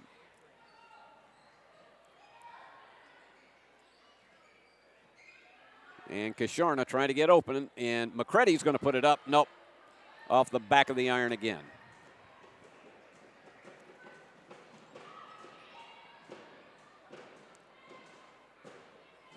We get close to the 1-minute mark. And remember, you'll have your post-game scoring totals immediately after we finish up here. There's a turnover again. That's 32 turnovers, which is 2 above Union's average forcing on opponents. So Union will put up one more on this possession. Looking at it, going all the way, and it drops out. Oh, my goodness. It looked like a wide-open opportunity for Zinson, and it wouldn't fall. There's the steal. Lucas with another one, and I think they will probably not put it up. Well, maybe not, because I don't think they can run the ball totally out. There you go, and Shiley was robbed. Oh, my goodness. They have had so many here in the second half that have been right in the cylinder and just would not drop. And they're going to try to see if they can get one more off, and instead it's stolen, and Union's just going to hold it. Game, set, and match. Lady Bulldogs winning it their 9th straight, 91-52 over Delta State in a game where they were shooting 60% at halftime, 61 actually, ended up 47% for the game. But this game was pretty well decided about halfway through the second quarter when Union extended its first quarter lead out to 35-10, and it was 57-25 at halftime, and so often it is just next to impossible to make any kind of a comeback from that. Let's have your Flow Sports scoring totals, and the leader in the game was, and I'm going back through my totals here to get it right. Okay. But it was Maddie Kate Van Cannon, the freshman, with 16 points. She had 4 3-pointers as well as 4 rebounds in the game. And Grace Watson, who came in and added to her total in the second half and wound up with 11 points. And that was over and above her average. So Van Cannon and Watson shooting above their averages tonight. Union was able to hold Daniels to half her average with 7, and Wilson to 6. She's a double-digit scorer. And so for Delta State, they shot 20 of 49 for 41% from the floor. For Union, well, it's a wealth of riches here. You take a look at this. 6 players in double figures, led by Brooke Hampel with 14. She also added 4 rebounds and 3 steals. 13 points each for Olivia Lee and Lauren West. And Lauren, she had a bonanza of a game. She had 2 rebounds, 2 assists, a steal, had a block shot to go along with that, and 13 points. She's going to be our player of the game. We have not anointed her with that this season, but she did so many things, particularly in that third quarter, where she dominated the game while she was in there and only played 14 minutes in the game to get those 13 points. As we say, Olivia Lee with 13 as well. She added a couple of rebounds and a couple of steals. 12 for Emma Callis. She had 2 rebounds. And then You had 10 points each for Shanique Lucas and for Macy Lee. Macy with 4 rebounds, 3 assists, and a steal. Shanique, 4 rebounds, an assist, and 2 steals. And so, again, dominating. 7 points for Jazzy Ann Houston and 7 assists, as well as 3 steals. Just tremendous totals all the way around. And so that wraps it up as Union wins it 91-52. And remember, in about 25 minutes, we'll be coming your way with the men's half of this doubleheader. And so until then, this is Steve Everly saying so long from the great hub city of West Tennessee, where the final score was Union 91, Delta State 52. This has been a presentation of Flow Sports, the Gulf South Conference, and its member institutions. Good night, everybody.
Live from Fred DeLay Gymnasium in Jackson, Tennessee, it's Gulf South Conference basketball. Tonight, the homestanding Union University Bulldogs hosting Delta State Statesmen. Tonight, Union coming in at 10-7 on the season, winners of 7 of its last 9, 7-6 in the Gulf South. Delta State 9-7, 7-5 in the Gulf South, and Mike Nienaber's Statesmen snapped a 3-game losing streak Saturday with an 80-68 win over Christian Brothers. Union lost earlier in November at Delta 86-66 and had a tough road on Saturday because two of their two top scorers, Ahmad Johnson and Jordan Pike, were out of the lineup with injuries, and so Union fell 75-53 over Mississippi College after getting out to an early 24-8 lead. Mike Nienaber, certainly a familiar face to the folks here from his many years coaching at Bethel University just up the road in McKenzie, Tennessee, and then later at Christian Brothers. Now guiding the hands of the Delta State Statesmen. And there's one thing you can say, on this floor, a Mike Nienaber team, regardless of the outcome, will make you feel like you have been in a war. And we're about ready for the introduction of the starting lineups.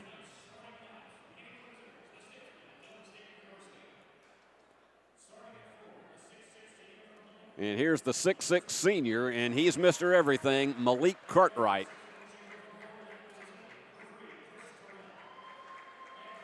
Chris Terrell, he's another tough one. He's a junior. KB Brooks is a 6'4 junior. This is a tall team that Union is going to be taking on. Caleb Allen, the 6'4 sophomore, and then you've got Kellen Dietrich from Cincinnati, and Mike Nienaber has always had ties to Cincinnati, and we'll tell you about those as the game develops. And now it's time for the light show to start and the Bulldogs to be introduced.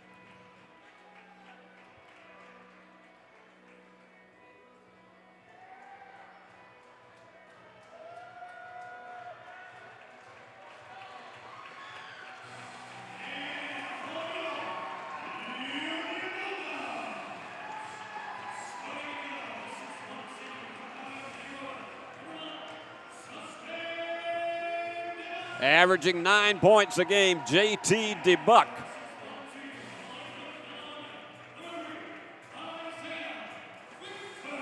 Isaiah RCA Victor, who has had several games in double figures this season.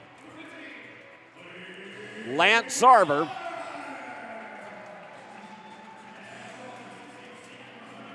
He can do many different things with the ball. Jeremiah Littlepage, who will be going at the post tonight.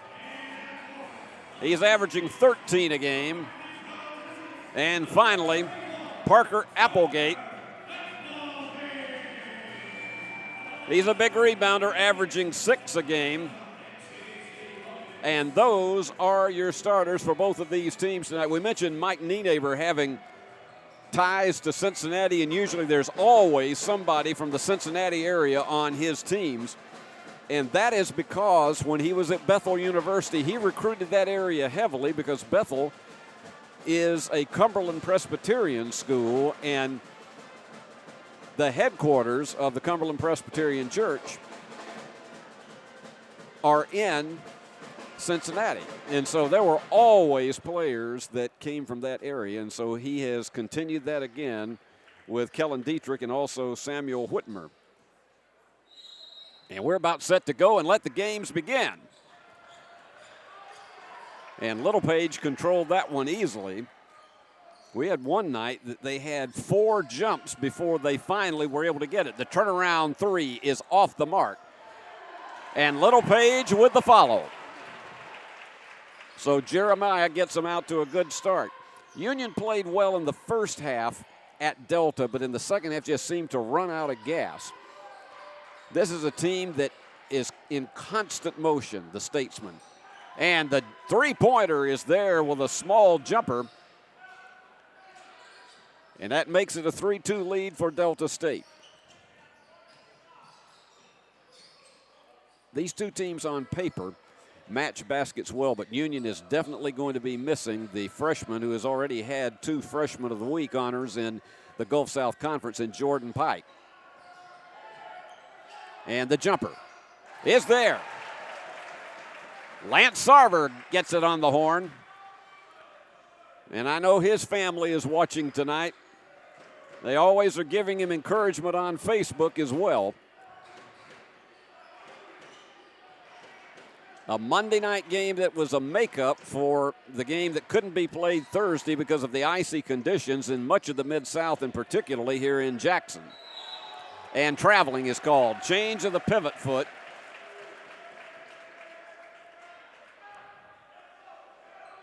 Terrell just simply could not keep it under control and switched his pivot foot and called for traveling. That's the first turnover of the game. And they're going to that all-court pressure, and Mike Nienaber is bringing 4 up front. That really gives you problems trying to set your offense up. Backdoor play, and the layup falls through to J.T. DeBuck. As we mentioned Saturday, despite their top 2 scorers being out, Union got out to an early 24-8 lead against Mississippi College. And the air just completely went out of the tire. Fall-away jumper is short. And an easy reverse layup. Great court concentration on the part of Malik Cartwright. He is going to be hard to stop tonight. 16-point average. From the corner, the 3 is there. So Lance Sarver with 5 of Union's first 9 points. Now this Statesman team will change pace on you. They'll go quick tempo and then they'll slow it. And the foul charged on that attempt at a give and go.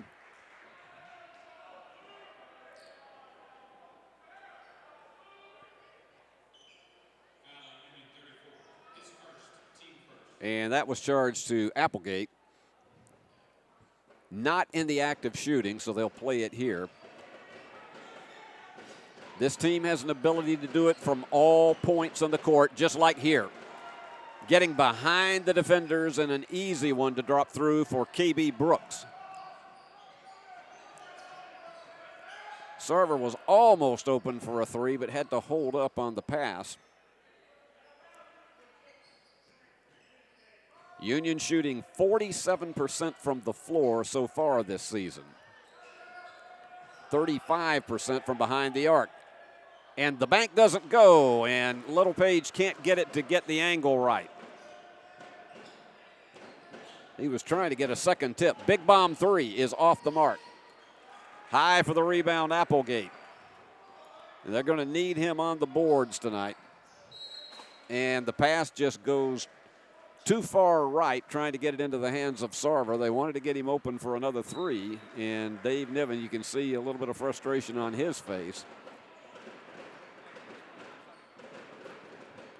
Nienaber's teams have a way of making you pay for turnovers. And that's one thing this Union team is going to have to watch tonight, because they will capitalize. And they tried to go backdoor into Brooks. And he's still going to work one-on-one. Nice job of knocking that one away. Then he goes for the 3, and that one's off the mark. And we've played this first 4 minutes extremely fast. In and out. Littlepage the rebound.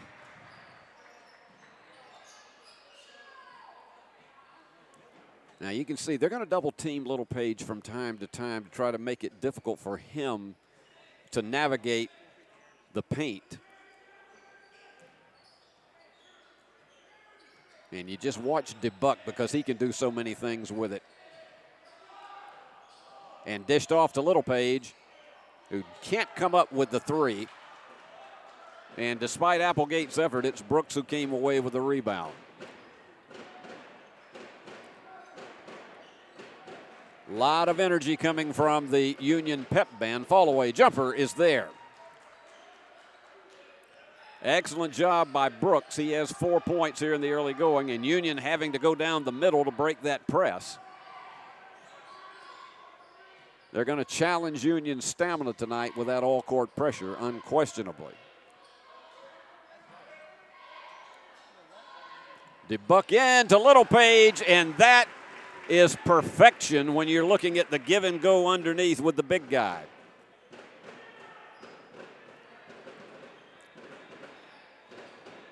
They keep it inside the perimeter, but they love to be able to sneak the big guys down front. The bank, the angle was wrong, and DeBuck thought about it and somehow managed to keep it without a traveling violation. The three was off the mark for Sarver. Pushed it just a little bit left. We can always see it from our high vantage point if they have just somehow managed to get the angle off on those big long threes. Here's one. And again, Iron was unkind and debucked the rebound. They're going to have to slow it up because the defense is there very quickly. Victor being challenged very, very hard by Brooks. Big bomb. It's there. Isaiah RCA Victor gives Union the 5-point lead. He's starting in place of Jordan Pike tonight, and they're going to need everything out of him they can possibly get. Union has had a very strong December and January. Tipped away, and Union will play it. And we've got timeout, 13:21 remaining. Bulldogs on top of the Statesmen, 14-9.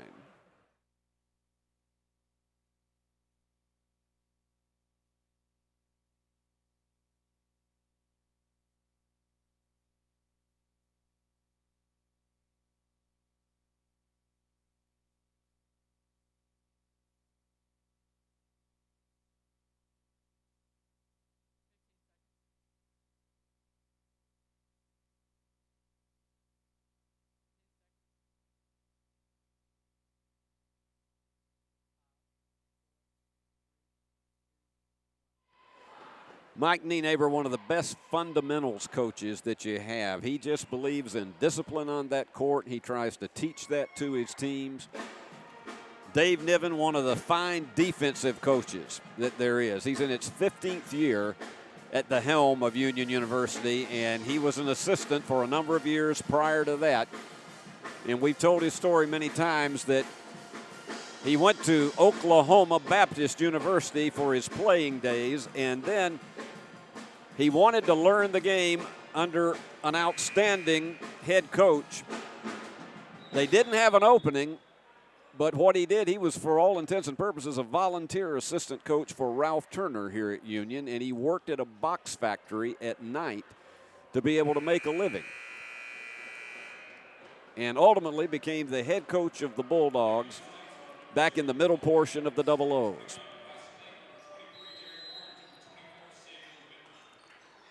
And in for Union is Devaki Gar, who has had a Freshman of the Week honor this season. Gar from Nashville, and he's an excellent point guard. He can really control the tempo of the game. A lot of motion in the Union offense. They got to hurry. They're down to 5 on the shot clock, and that left-handed hook. My goodness, how Littlepage has improved on that. And Union leads by 7. Littlepage with 6 points early. He's just become a quiet leader on this ball club. He's a senior from Birmingham. And they tried a little give and go, and the foul is going to be charged to Ahmad Johnson. Johnson leading scorer in average for the Bulldogs, and he comes off the bench. He averages 15 points a game. The one thing they want to do is to keep him out of foul trouble in this game.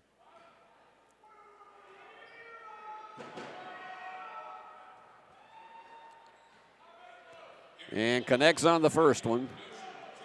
This is Colby Horace, who is from Spanish Fort, Alabama. He is a community college transfer.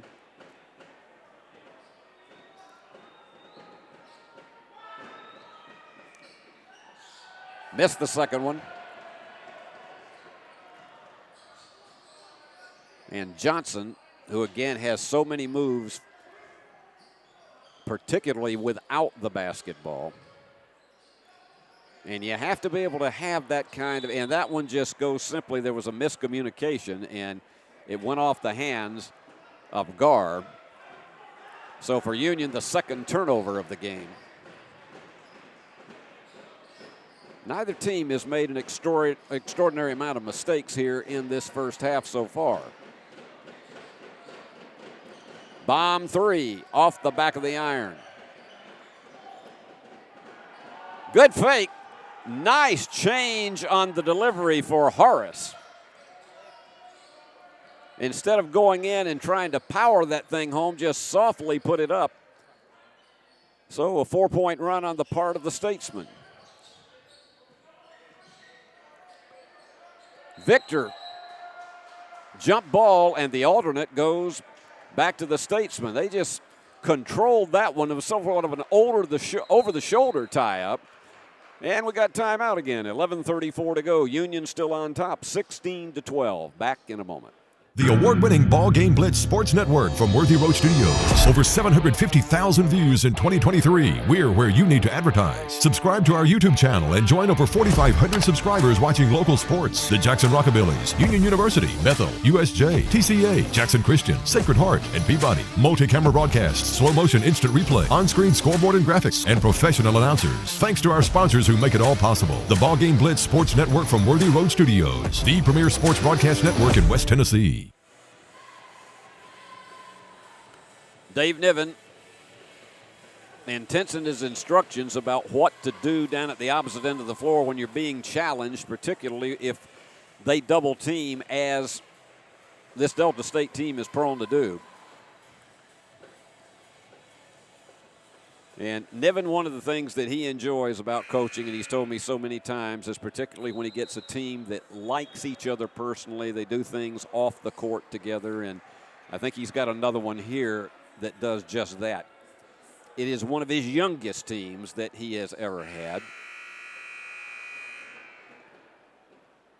Because coming into the season, he had 5 freshmen and 3 sophomores. Ahmad Johnson was added to the roster right before Christmas. And that added a big scoring touch for this Union team. Open for the three.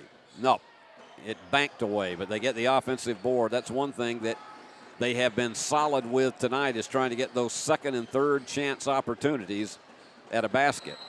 And foul. They're going to charge a reach-in foul on Gar. That's his first. Third team foul on Union. Delta State has not committed a personal foul in this game. Johnson checks out, and coming back in is Lance Sarver. As we mentioned, Jordan Pike still nursing an ankle injury, so he's not in the lineup tonight and will not be. Down to 10 on the shot clock, and the fall-away jumper is not there. They have been rather cold tonight, 1 out of 8 from behind the arc. Union, 2 out of 5, has not put it up as many times from there. Each team shoots 35% from three-point land, and they tried to get that into Dijon Jordovic. And that was knocked out of the way, and again, that's that double-team defense, but Union is going to play it. Nienaber is off that bench probably about 80% of the game. Dangerous pass to Yvonne Prube. Union down to 8 on the shot clock. They got to hurry. Wide open it goes. Getting behind the defenders was Jordovic.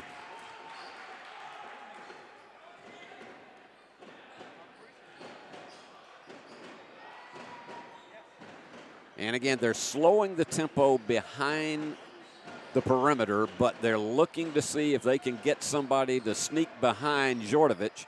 And they couldn't get a bank on that one, and the missed time jump on the rebound gives it back to this Delta State team. They will scrap for every rebound that is there. Even though Union's got the edge 8-7, Delta has the edge in offensive boards 4-1. Gar is checking out for the Bulldogs.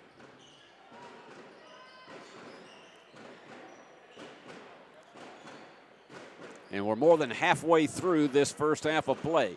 Big bomb. Three is there from outside for KB Brooks.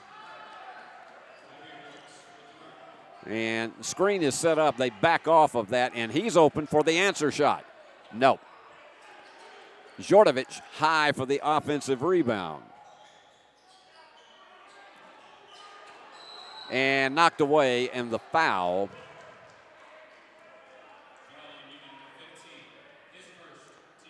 They're going to charge that to Sarver, trying to reach in to get the ball back after it was stolen. So Lance is charged. And again, there have been no fouls called on Delta State. And that's one of the key things, is that they want to get Union to keep committing those fouls and get themselves in the bonus as early as possible. There you go. Give and go. Easy delivery on the inside. Cartwright doing what you expect Malik to do. Djordjevic. And from the corner. Nope, three is not there, and Djordjevic almost was over the back. And Delta may be going for its second lead of the game, and it is there. Perfect timing on that one. Moore with his first three of the game.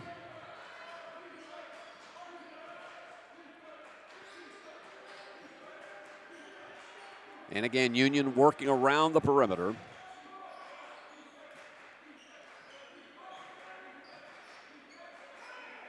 And trying an answer shot, and it is there. J.T. DeBuck with his first three of the game. So the two teams trade leads at 21-20. Union had a 16-9 advantage. They go inside beyond Djordjevic. Instead, line drive three doesn't go. Excellent arm extension by Brooks, and that gets his bench off. So we've had a seesaw, and Union's going to take a timeout. So 7:45 remaining, and the Delta State team has taken the lead 22-21. Back in a moment.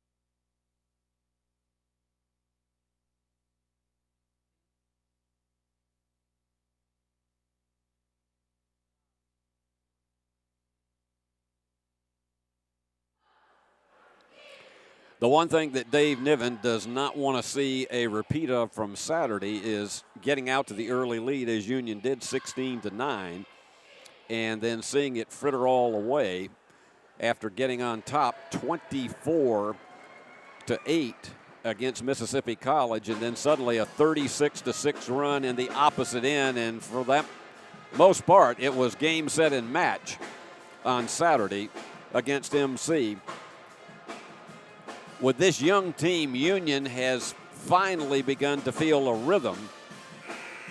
And with a 10-7 mark, I mean, this is a team that started out its first 6 games really being challenged in trying to find an identity, and then they have gone on a run after being 3-5 to win 7 of their last 9.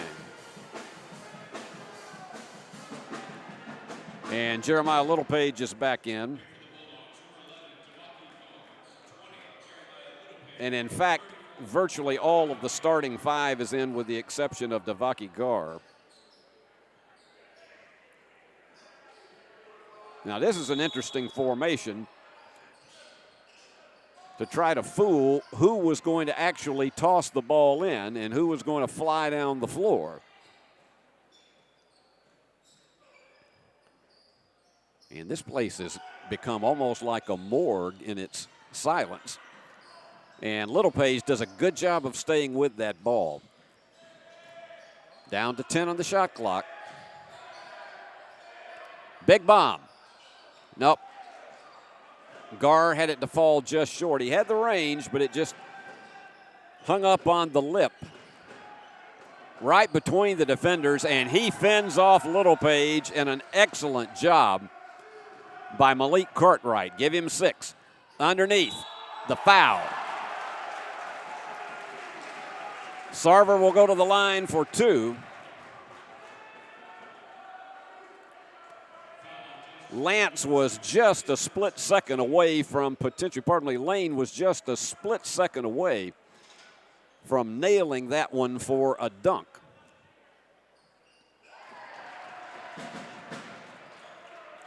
So we're all tied at 24. Lane Sarver with 7 to lead the Bulldogs.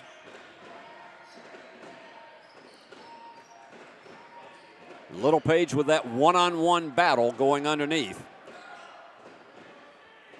I don't know how many, and that's about all you can do. He tried about 5 different head fakes and spin moves and managed to nail it. Got 3 players with 6 points for Delta State. Air ball from the corner. And candidly, that was a little bit out of his range, and so offensive boards, that's another thing that Mike Nienaber's team really stresses, and that's their 8th of the game so far. Getting those second and third opportunities at the basket, and that second opportunity nailed it right home. That's the largest lead now for the Statesmen at 29-24. Union playing largely perimeter basketball, but they're just inside the gray and they can't make it fall. Bulldogs getting a lot of one-shot possessions, particularly over the last 4 minutes of this contest. Off the mark, and the rebound comes down again to Lane Sarver. Taking it all the way down the lane is J.T. DeBuck to finally get something off dead center for the Bulldogs. Union was still only down 34-30 at halftime on Saturday, but the second half just fell apart completely without both Johnson and Pike in the lineup. Working one-on-one against Sarver. Fallaway is off the back of the iron. Excellent defense from Lane. JT may try it again. Instead, dishes off. Didn't go, but Littlepage will have 2. He fooled his defenders and then dished it off. It looked like he was going to do the same play and try to take it all the way down, and dished it off to Littlepage.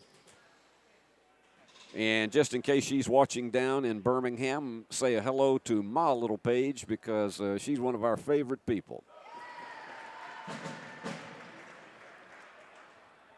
And you got enough substitutes coming in here for both teams that may be half the population of some of our small county towns around us.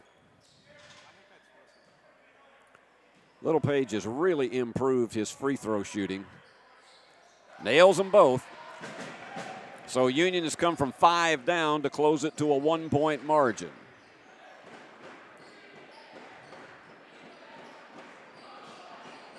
Delta State has always been known for outstanding ball control, and they really try to control the tempo of the game. And the foul is going to be charged to Littlepage. Caught him with the back, connection with the hip, and that is going to send to the line for 2. That's going to be Horace. And he is very dependable from the free throw line. 85% free throw shooter.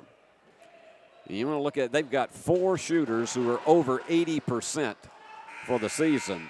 Dietrich, the leader, with 93, KB Brooks with 86, Colby Horace with 85, and Allen at 81. There's not really anybody that Mike Nienaber has that you can put on that free throw line. And look at this formation again. It's a parallel formation, and that's one way they try to break this press. And for the second time in a row, it has worked.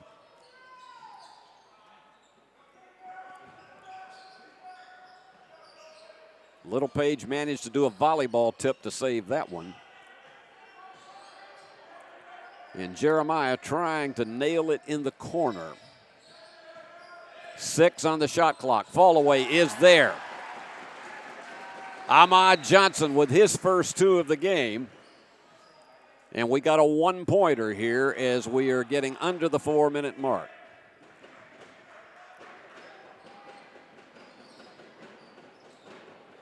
And they lob it again way beyond the perimeter. This is not a team that shoots a lot of threes, but that one was right on the money. He just lulled the defense to sleep and canned it. I would challenge anybody. That was like watching the Tasmanian Devil, the way Gar flew down that floor. And they go again for the bomb. Off the back of it, and high for the rebound once again is Johnson. Triple spin move, and somehow he comes back up with it and kicks it outside. Gar for 3. And Union back to the lead at 35-34.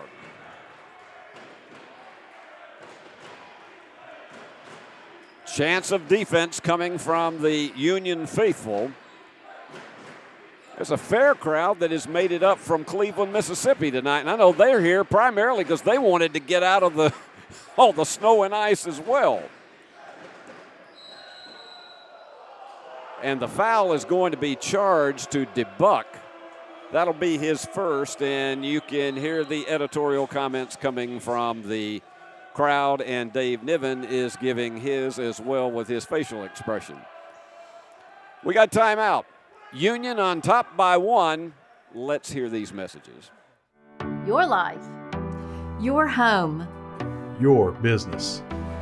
Your future. Focusing on you, West Tennessee Bank strives to serve its clients in every season of life. With vast experience in personal and business banking, we take pride in guiding you through significant events. At West Tennessee Bank, we help you realize your dreams. West Tennessee Bank is a division of Decatur County Bank, equal housing lender, member FDIC. West Tennessee Bank, focused on you. Well, Dave Niven has had his conversation with the official on that foul call, and now he's settled back to, particularly in this final 2 minutes and 42 seconds, is for his team to stay steady and not make careless mistakes, and to let what is a 1-point lead get away to somewhat maybe a 5 to 7 point margin.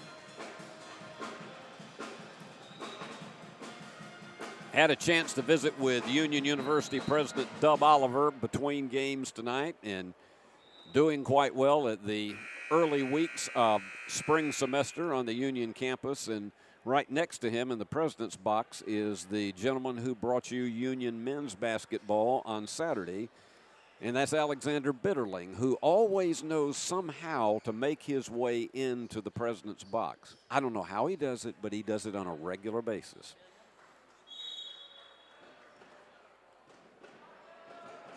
And once again, a new 20 on the clock for Delta State. And again, he's back to Little Page, but then they thought about the 3. Excellent head fakes by Terrell. That one's knocked away, and it was not actually knocked away. It just simply got off of the hands of Terrell, and so it is Union's ball. That's only the second turnover of the game for the Statesman. Union has committed 4. So that's a category that has not been a huge factor because both teams have done a good job of protecting the basketball so far tonight.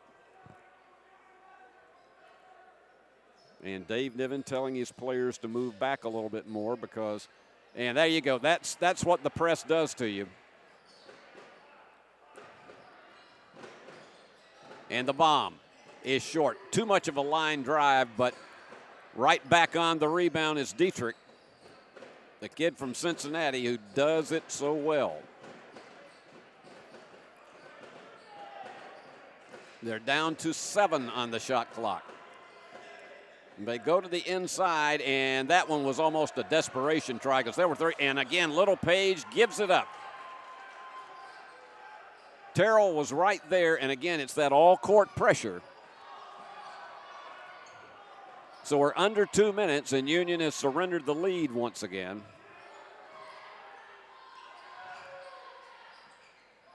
We have had 7 lead changes in this game, and the foul, but that's only the 3rd team foul on the part of Delta State. So Union has only been to the free throw line 3 times in this half. Delta State 4. Each team has had 3 free throws. But 7 lead changes so far.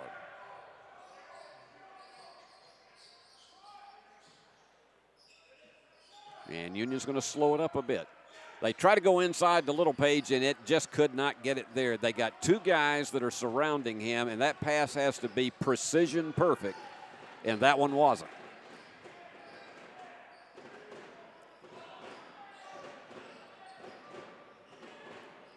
And they keep it way behind the perimeter. And the stop and pop is not there. And instead of being it, and oh my goodness. Well, I'll let you be the judge on that one. Fall away jumper, not there. This time, this is going to be a foot race. And I'm telling you, it is getting physical out there. That is going to send JT DeBuck to the free throw line. It has been, tell you what, you've had a couple of major collisions. And they are going to send into the game Applegate and Sarver as we get down to the final 46 seconds.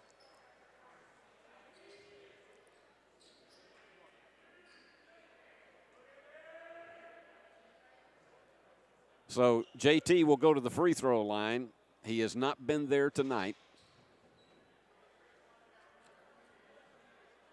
On the season, a 74% shooter. Back of the iron. Sarver and Applegate are in, and they are there for defensive purposes.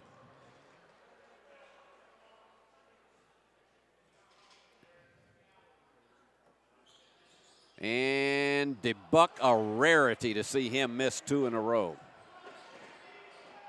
That's one of those things that makes Dave Niven's hair get even whiter than it is. And they split the defenders, and let's see who they're going to call it on. They say it's a tripping foul.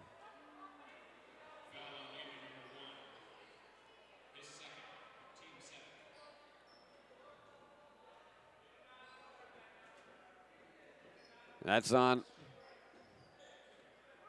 Well, let's see. They have posted this up on the board. That's on DeBuck's second foul. In and out. So Union with an opportunity to just about shave all the time on the clock before they put up a final opportunity to take the lead at halftime.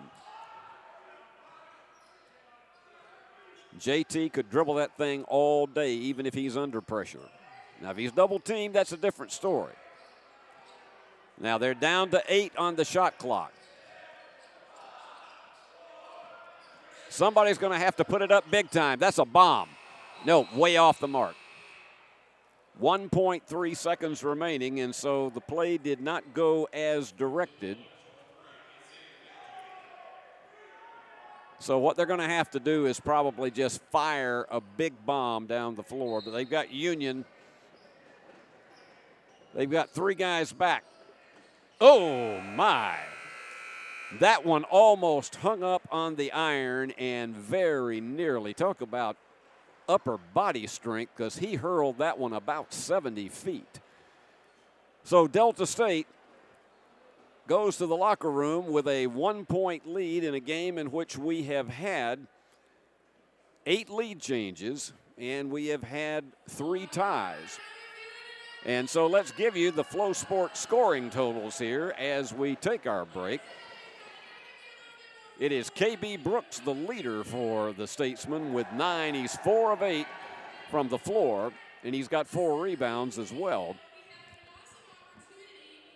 Malik Cartwright, their leading scorer, who averages 16 a game along with Terrell and Brooks. Cartwright with 8 points, 4 out of 6 from the floor. He's got 3 rebounds as well.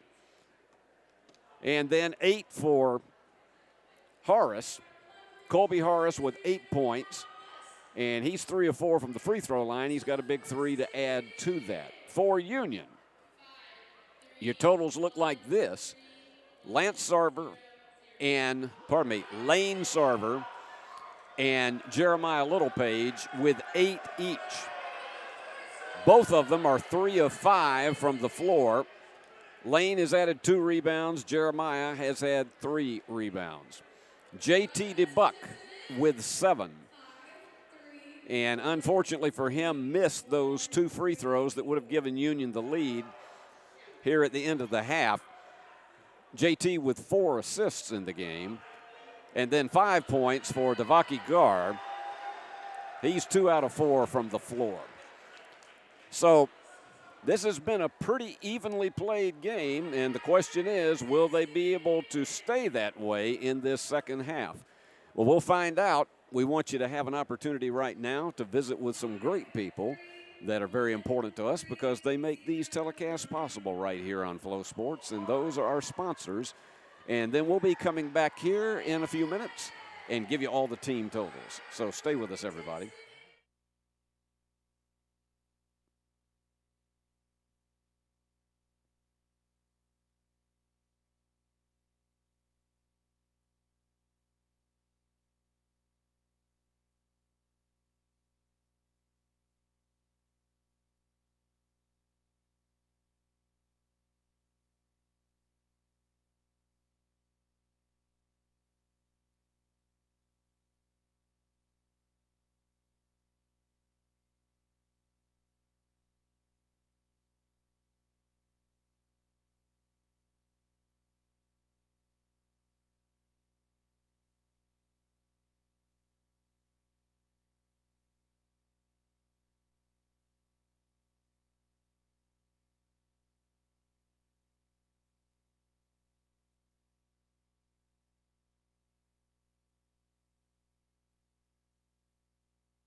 Well, back we are at Fred DeLay Gymnasium, and let's give you a look at our halftime statistics on the Flow Sports scoreboard.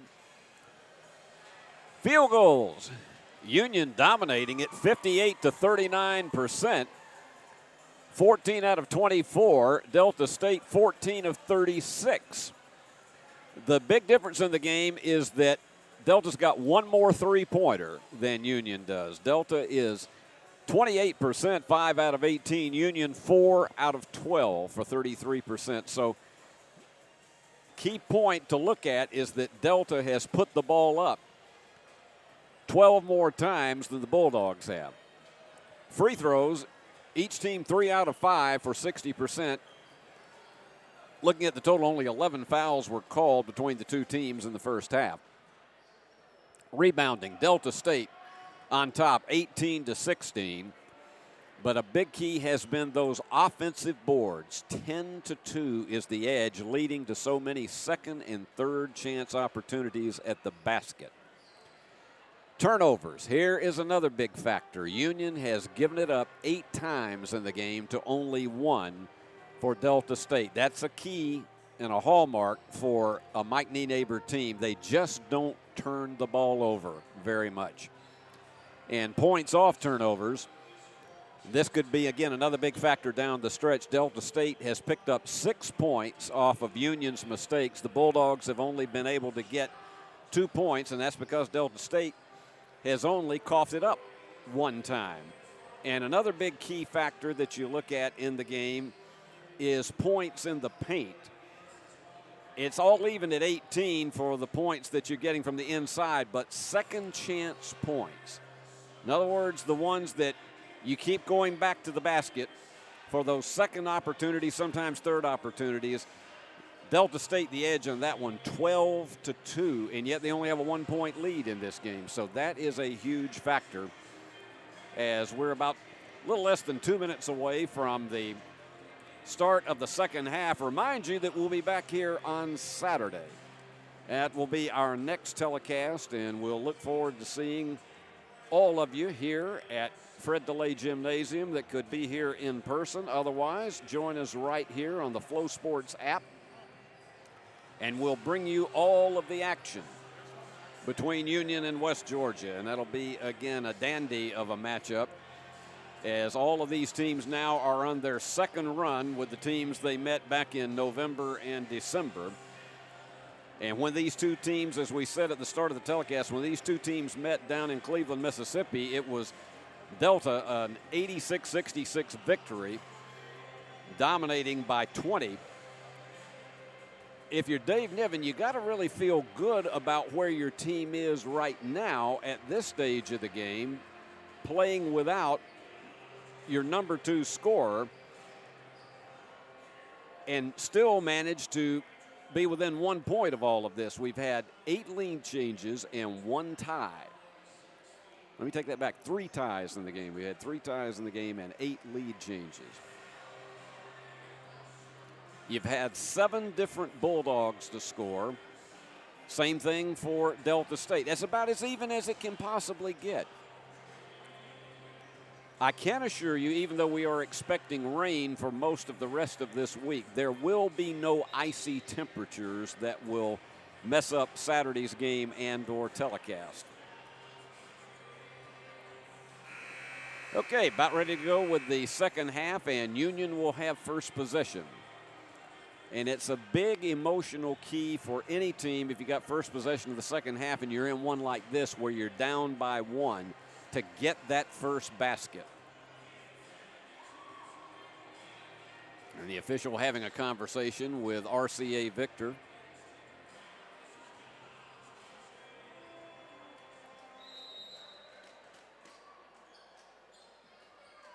And here we go.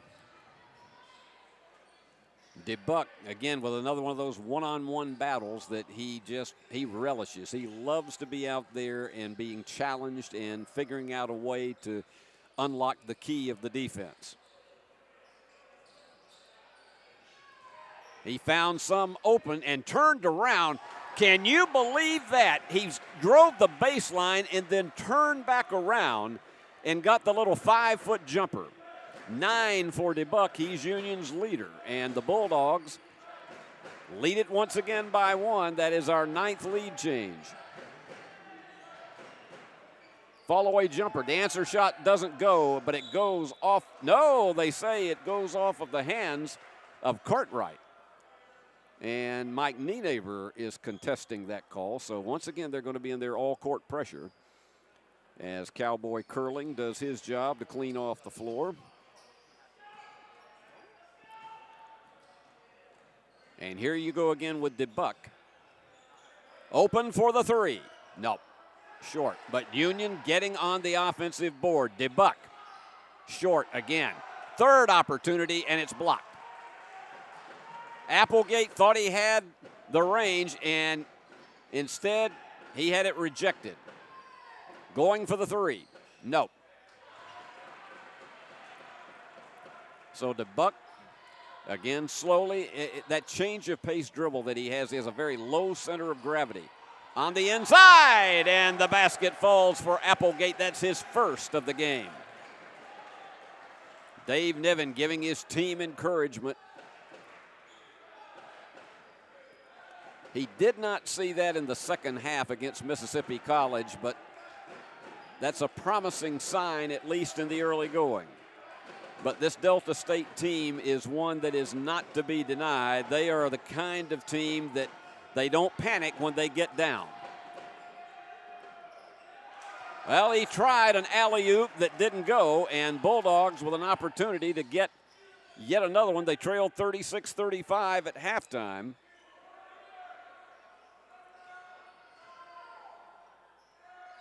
Littlepage looking for some kind of opening. Nobody is cutting in the paint.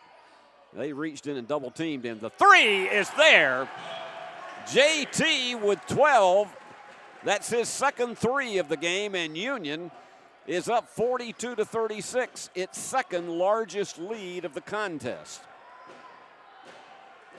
They picked up the first 7 here in the second half.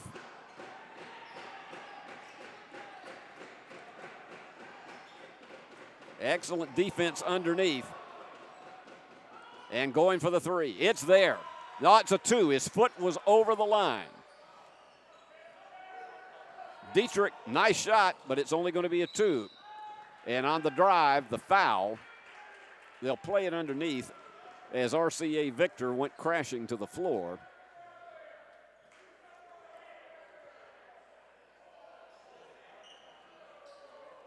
And I think they're going to play it underneath. Dave Niven doesn't like the call. He thought that Isaiah was in the act of shooting, but instead, Union will play it underneath. Bulldogs have been playing steady basketball in the first 3 minutes of this half. There's one thing about it. Mike Nienaber's teams on these inbounds plays, they have their hands up all the time, and that is an offensive foul. 9th turnover for the Bulldogs.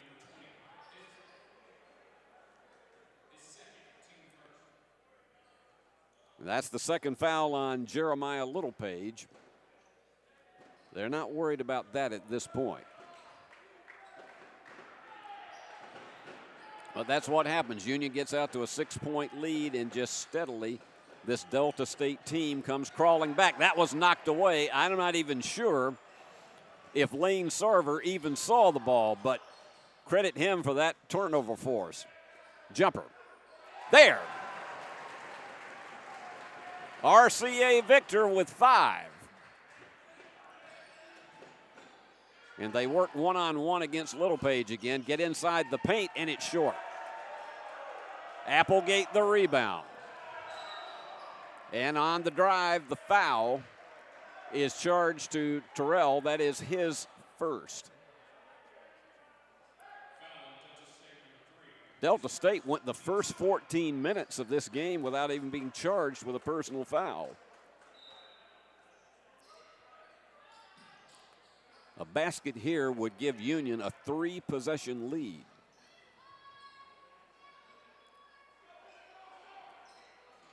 And Dave Niven spreads them out once again.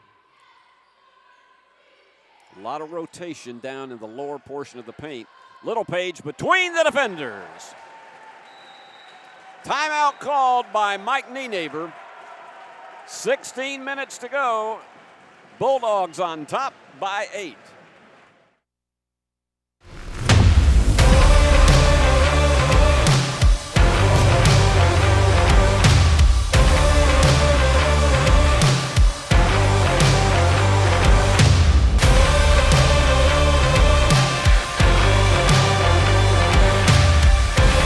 Dynamics Physical Therapy, your elite provider in sports medicine and performance. Now serving communities throughout West Tennessee.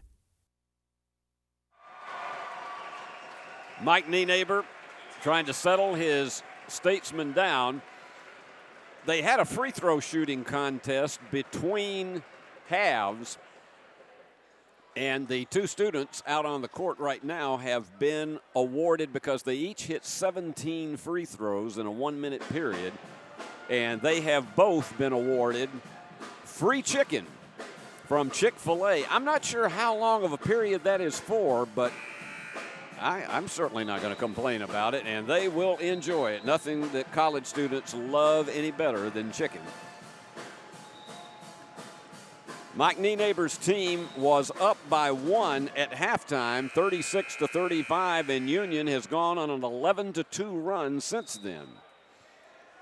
JT DeBuck now with 12 points, and Little Page with 10, and Lane Sarver with 8 to lead the Bulldogs.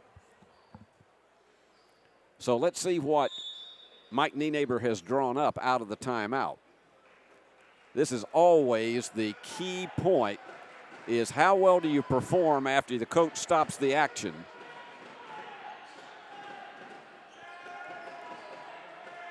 And they're continuing to work one-on-one against Little Page. They're bringing him out for the three. Yes, and it worked perfectly as Allen connects. Underneath. Blocked. So you've seen a complete change of possession and change of heart on this Delta State team since that timeout. They work against Little Page. He already has 2 fouls, and that's 3. Those constant head fake motions, and that's going to send Dusan Djordjevic back in to replace Little Page. And we got another timeout. Union up 46-41, but they're being threatened.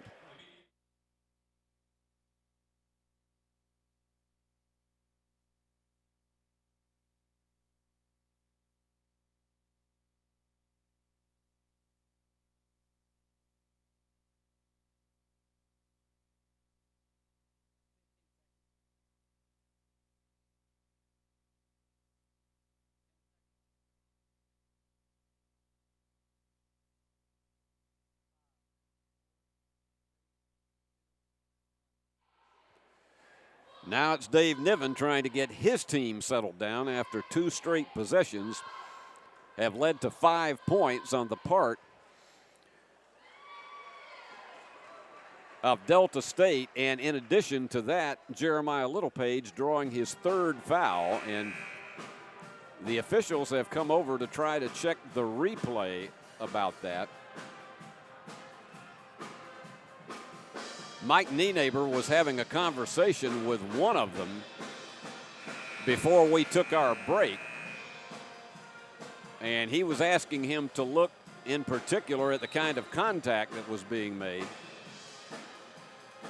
Union University pep band that always gives a bit of energy to all of this, and some tremendous musicians they are. And one of the officials coming back over to discuss this, Malik Cartwright, going to the line. Dietrich has 3 fouls for Delta State, but having to sit Little Page down with his offensive ability in particular, this is going to be a blow to Union at this stage of the game. And didn't get the Plinko drop.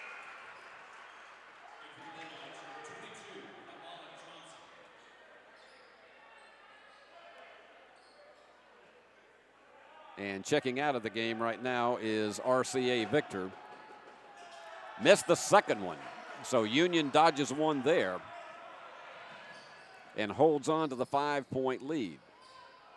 Going for the bomb. Yes! Ahmad Johnson with 5, and that gets the crowd going as Union has its largest lead now of 8. And they work against Djordjevic and easily navigate the basket home.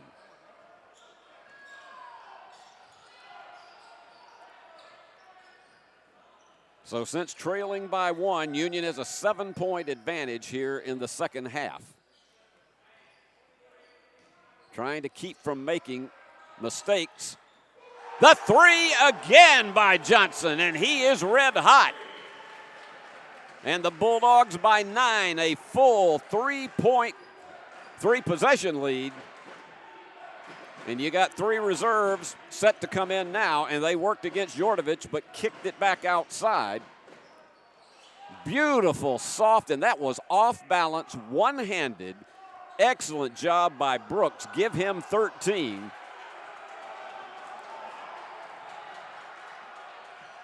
High loop and the foul. And it looks like it's going to be an offensive foul.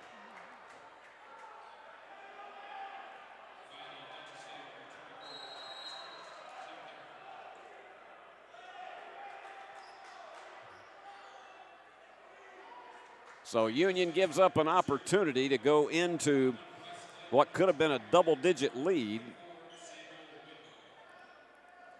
Now having to keep strong defensive pressure on.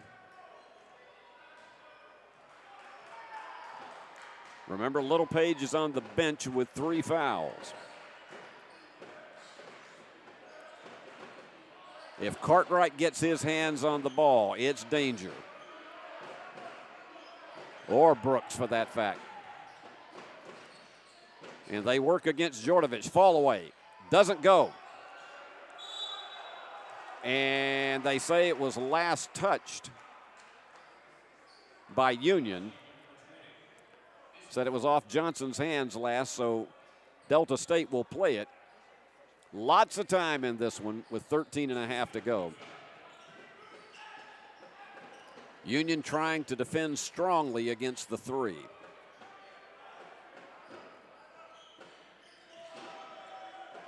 And they go for the bomb. It is not there.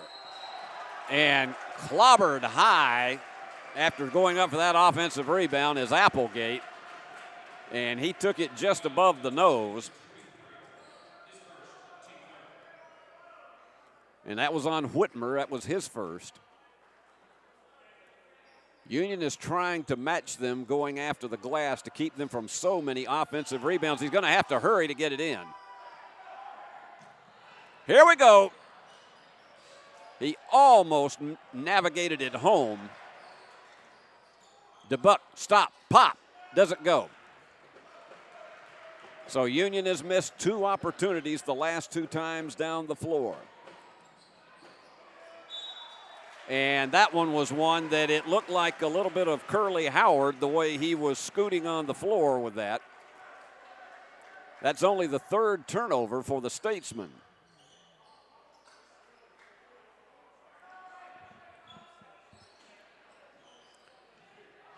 And here you go.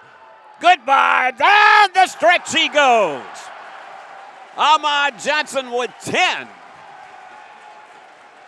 And this place is going bonkers. Chance of defense all over the house.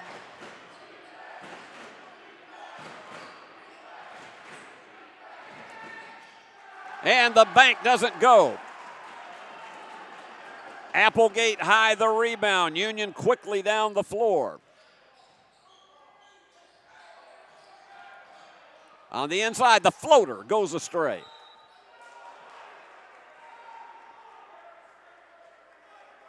So the Statesman will play it. Union by 9, but still we've got more than 12 minutes remaining. As we've talked about, this Delta State team is a team that plays well under pressure.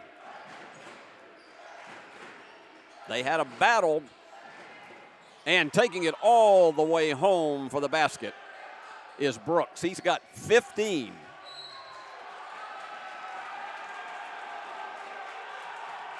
And they're going to have to separate him out there. Some of the fans are wanting a technical.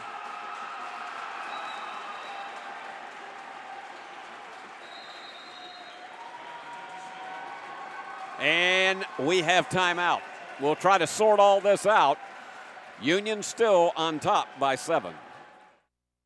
When you hear our name, know that it comes with a promise to give back to the community that built us, a promise to provide a human touch in a world that is becoming more automated. Ever since we put our roots down in Jackson in 1996, we have aspired to be community-focused by supporting programs and organizations that are important to our city. At First Bank, it is our mission to be present in our community and to continue the belief that when you bank local, you get more. Member FDIC. Well, we'll try to find out what the call is after we get them back onto the floor. I think Mike Nienaber was arguing for a technical foul, and so were the Union fans, as it was getting a bit chippy down underneath. And Dave Niven is attempting to keep his team calm under pressure because you're expending a lot of energy trying to hold on to this lead. And again, the Bulldogs playing without one of the top freshmen in this entire Gulf South Conference. And we're not sure what the status is going to be long term, how long that Jordan Pike is going to be out, but the 6'7" freshman, they definitely miss him, but the Bulldogs have been doing a good job in his stead. So it is going to be Union ball. There was no foul charged. And they're still in that full court pressure. Trying to get it away now. What has to happen? And it's stolen. And the foul. Well, DeBuck probably waited too long to try to determine what his strategy was going to be, and then all of a sudden it slapped away from him. And an opportunity for a three-point play off the turnover for KB Brooks. And DeBuck will come out. 17 points for Brooks. He has a 16-point average on the season. He is the only one for Delta State in double figures. Transfer from Northeast Community College. And he has closed this one to within 4. And once again, this full court pressure that really has bothered Union tonight. And they've gone to this parallel formation to try to get somebody open. And here goes Johnson. Excellent ball handler. You've already seen his shooting ability tonight. He's got 10. Stop, pop, hit. That's what he brings to the table for this Union team. In traffic.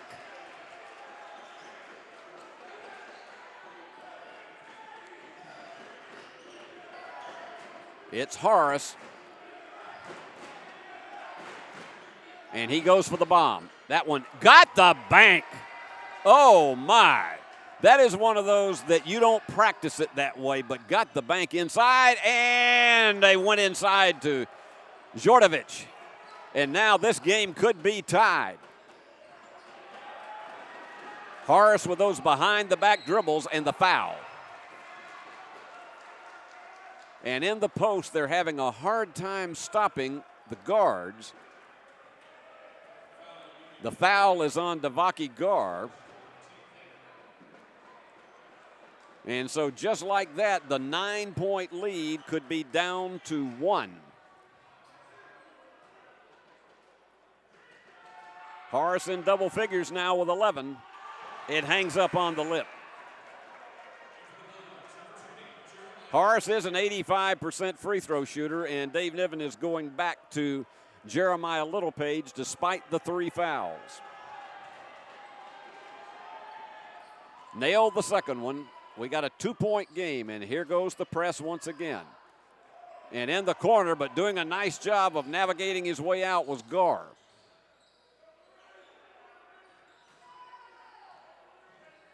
That low center of gravity stops, and it goes right. High for the rebound. Applegate thought he had it, but he'll go to the line for 2.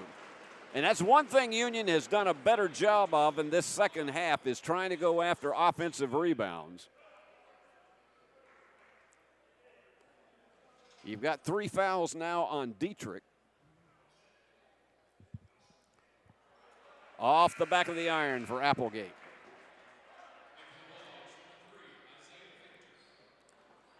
Isaiah RCA Victor checks back in for the Bulldogs.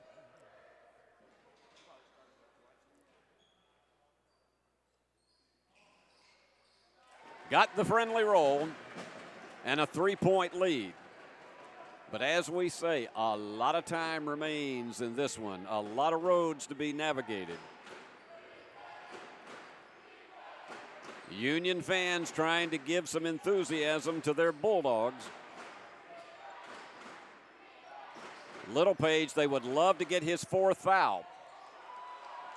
And Jeremiah just had to play off of that one.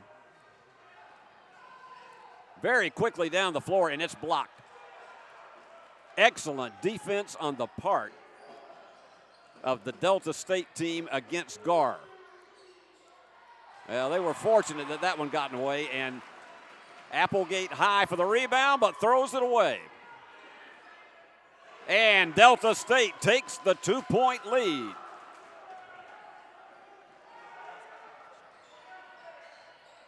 Trying to get it back into a tie game or to the lead. No, in and out. And the block, but the foul. And frustrated at the call, but there was definitely a physical connection underneath. And Cartwright is charged with his 3rd foul. Applegate, an opportunity to tie it once again. Union had a 54-45 lead, and now it has been the last few minutes all Delta State, largely from outstanding defense. They're on a 14-3 run against the Bulldogs. Applegate is another one of the outstanding freshmen that Dave Niven recruited to Union and missed them both. Frustrating finish there for Applegate.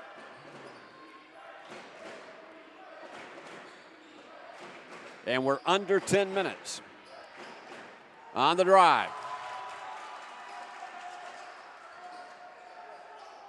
Dietrich with 7. And timeout called by Union. 9:17 remaining. The Statesmen have overcome the Bulldogs. They lead 61-57.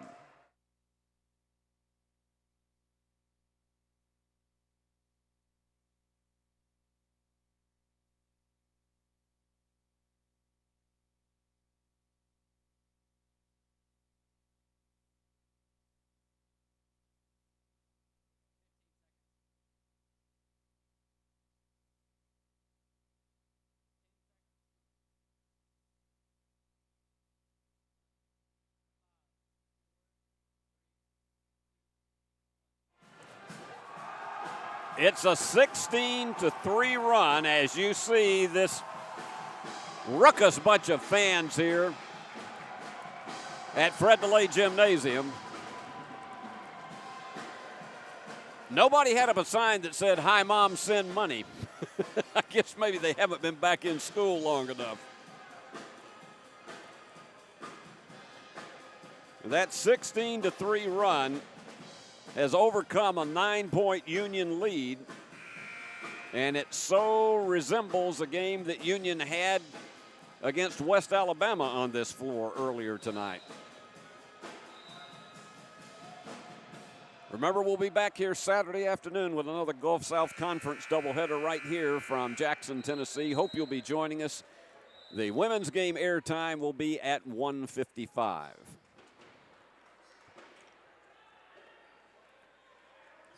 Timeouts left in the game. Dave Niven and Mike Nienaber each have 2.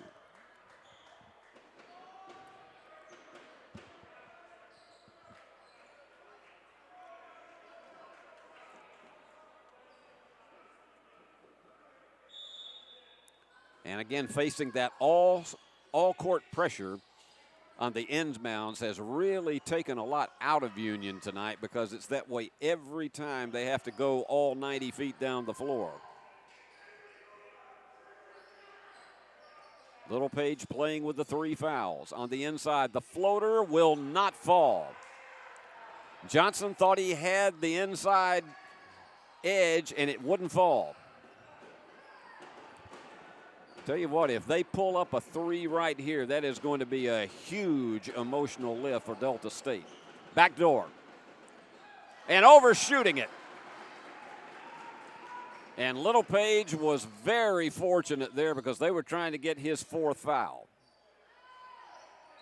Tipped away, and Union will play it with 20 on the shot clock.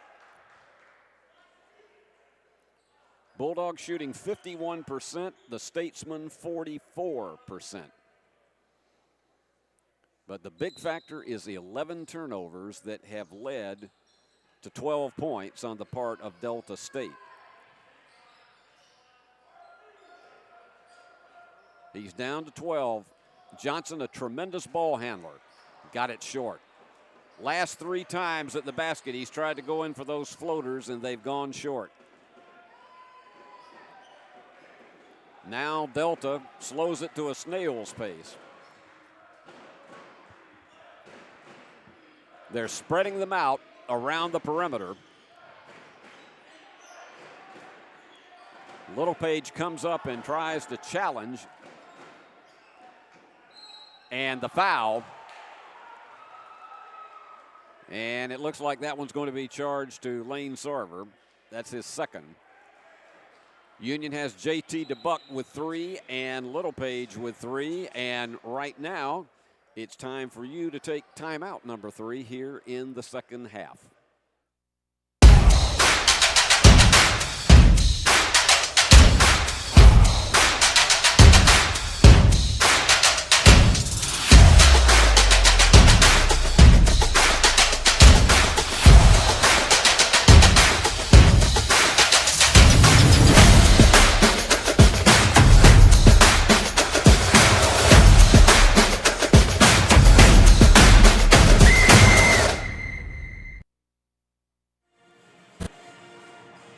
Mike Nienaber now can afford to play defensively much more than trying to aggressively attack, although they're still trying to get Littlepage in a 4-foul situation. He's got 3.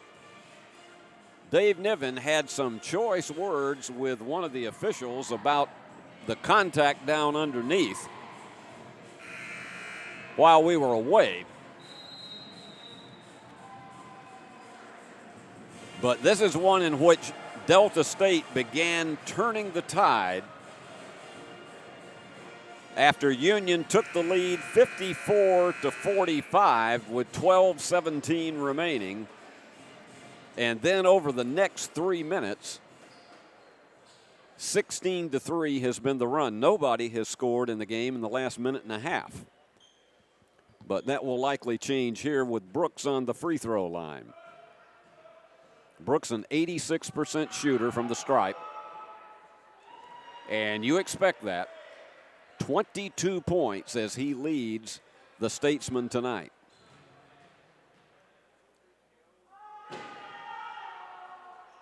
Got it. So a full 2-possession lead for the Bulldogs as Brooks checks out for a rest. He won't be out there long. He'll be back in the game very, very quickly as they continue that all-court pressure. And it's going to be a race, but Sarver adroitly brings it back out.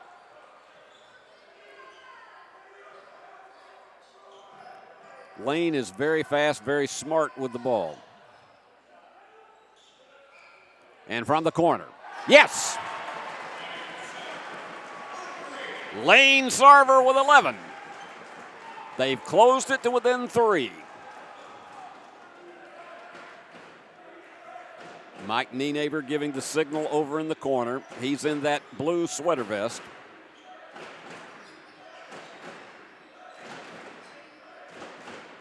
.11 on the shot clock. They go to the inside with the floater. Again, nicely navigated to go back up by 5. Littlepage is going to try to go himself, but thought better of it. He has faced defensive pressure all night long, and they have called the foul, and that one is going to be on Horace. That's actually his first, so Littlepage gets 2. That was a bang-bang play, and I know there were some fans in the stands that thought that was going to be the 4th foul on Littlepage. Jeremiah, a 72% free throw shooter. Nope. Too much. Forced it.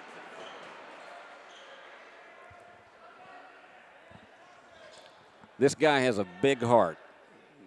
I've known him all 4 years he has been at Union, and there are just so many things about him that you never see on the court, but he's a fantastic young man.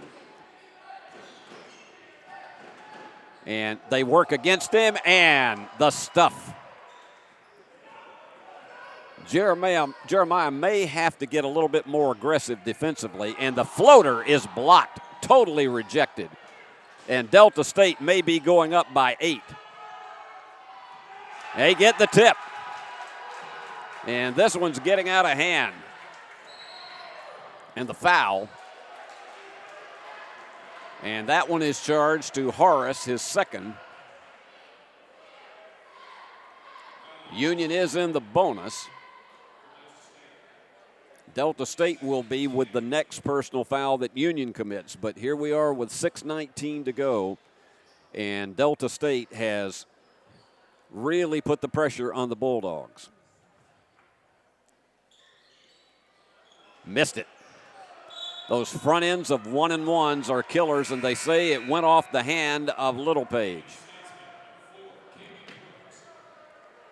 Checking back in for Mike Nienaber is KB Brooks, the game leader with 23 points. He's 9 of 14 from the floor tonight. And he's the guy who has literally taken control of this game. Horace with 14 and Cartwright with 12. And they work against Littlepage and just outgun him. Cartwright with 14. It's now a 10-point lead for Delta State. 6 minutes ago, Union had it by 9, and another turnover. And Union gets it back. Johnson, who has been quiet over the last few minutes.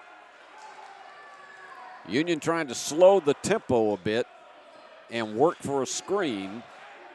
They've been hard to come by here from the corner. 3 is there for DeBuck. JT with 12. And we're getting close to the 5-minute mark. Union needs critical stops at this point, and I'll guarantee you Delta State is going to continue to be aggressive. That's foul number 4 on Jeremiah Littlepage, and that will put them in the bonus. And I don't see Dave Niven going to the bench at all for Jordovic at this point. I think he has to take the risk.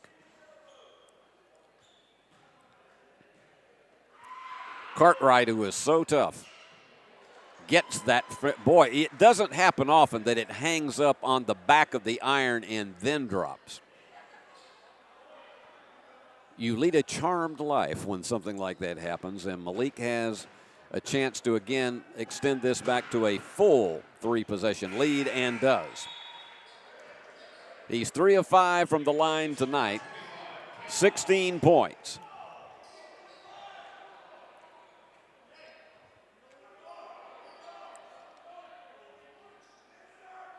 So Johnson's going to toss it in.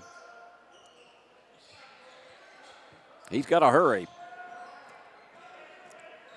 DeBuck's speed allows him to get it across, and Littlepage overshoots it.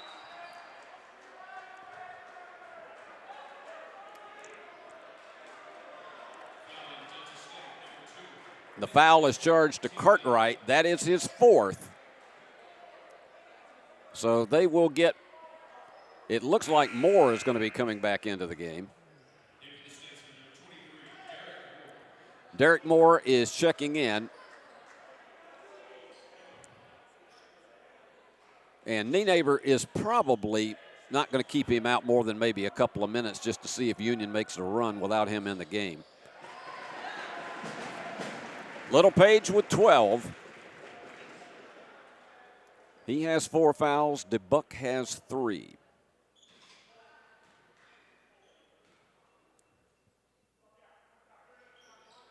That was the silent spot of this game, and he nails that one to close it to within 7. The key for Union, you're not going to get that many more possessions in this game. So you've got to make every single one of them count. And Littlepage playing very close, almost got the steal, had to be careful.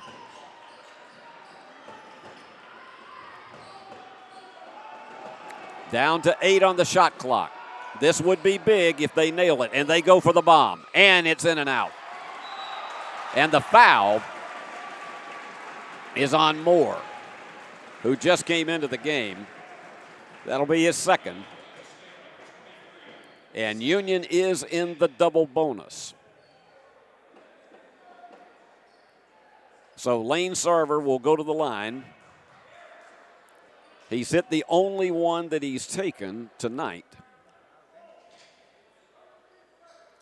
Dub Oliver, Alexander Bitterling looking on as he nails it. So after the 10-point lead that Delta State has, Sarver has a chance to close this one to within 5. In and out.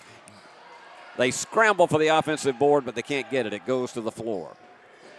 Sarver with 12 in tonight's game. We have one more media timeout remaining. Bomb. No. Littlepage couldn't get there, and there's a big spill underneath the basket. And DeBuck finally checks back up. In and out. Give it to Union. And that's that media timeout cue, and we'll take it. Don't go anywhere. This could get very interesting. Statesman by 6.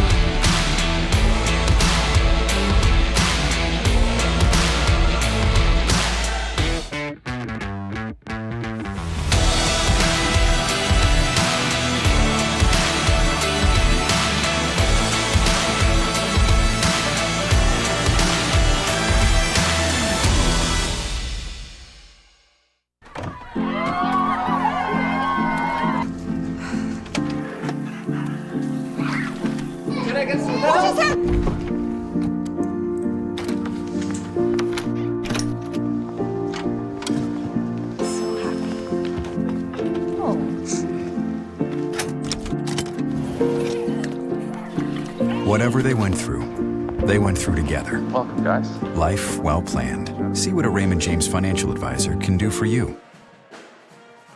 Well, it's like this. Just a little bit less than 4 minutes. Mike Nienaber and Dave Niven playing the coaching chess game now.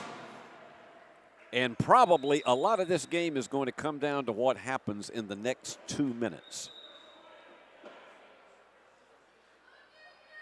Union makes a rally and begins to close this thing down even from this 6-point gap right now. Completely could change the complexion of this thing, but Mike Nienaber in his situation can afford to play defense. Yeah, a little touch. They allowed the hand check on Littlepage.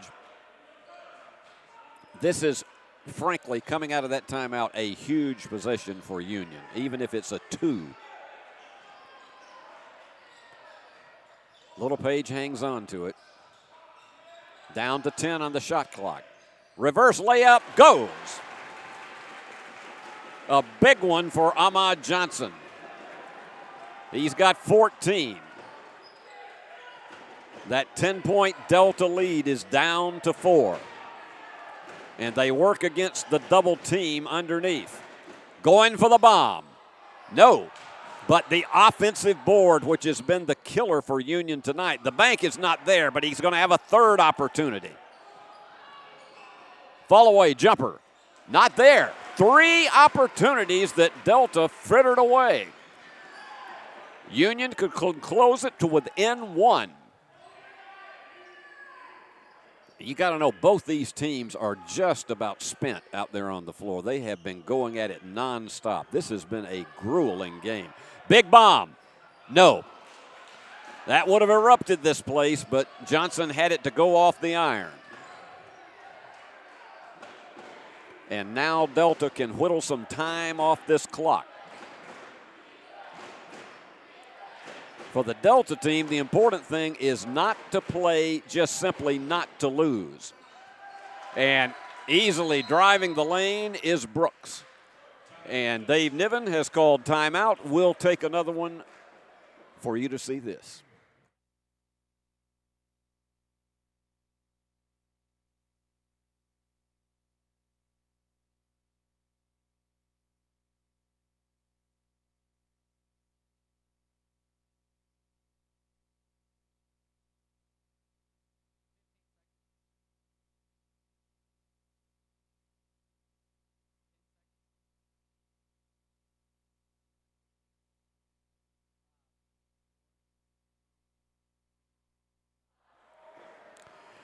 Mike Nienaber is one of the finest coaches when it comes to a down-the-stretch situation, and the game is no more than 1 to 2 possessions.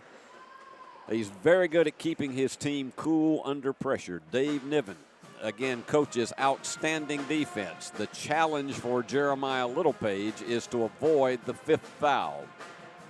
Malik Cartwright, his counterpart at the opposite end, also has 4 fouls. But all of that is inconsequential at this stage of the game because so much of it has been coming lately from outside shooting. We haven't had that many three-pointers in the game tonight. Union 9 of 22 for 41%. Delta 8 of 27 for 30%.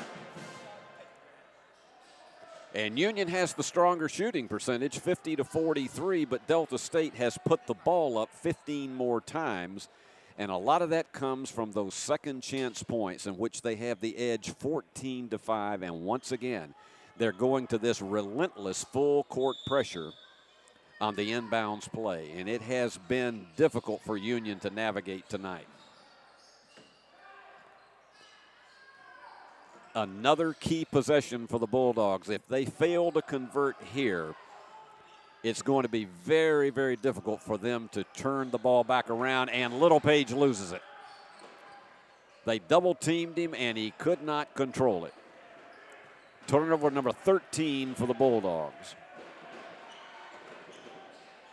And they're just going to be content to try to scoot as much time off the clock as they can and maybe shoot one with 5 seconds or less. Fall away is there. Excellent athleticism on the part of Allen. And that may have been the nail right there. And here they go. It's a 2-on-2, but they've got to shoot quickly. Whether it's a 2 or a 3, they've got to do this extremely fast. 78 seconds remain, and you really have to have, at this stage of the game, you got to be looking for the threes.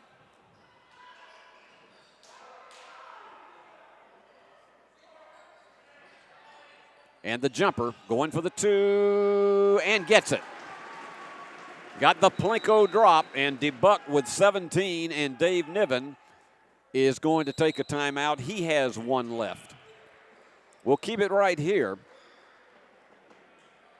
This has been a tremendous ebb and flow in this game. At halftime, it was 36-35 Delta State. Union had one of the earlier leads at 16-12, and then the Bulldogs really showed a lot of mettle in the first 8 minutes of the second half, going up 54-45, and actually had the ball with a chance to go up 11. And then Delta went on a 16-3 run over the next 3 minutes, and they have not surrendered the lead since. The largest lead was at 71-61. So Union has had a 10-6 run, but the number of possessions they're going to have here as we get to the close, not very many.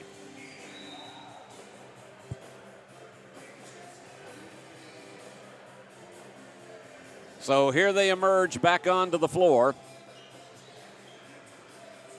And as we have said, Delta can afford to play defensively right now.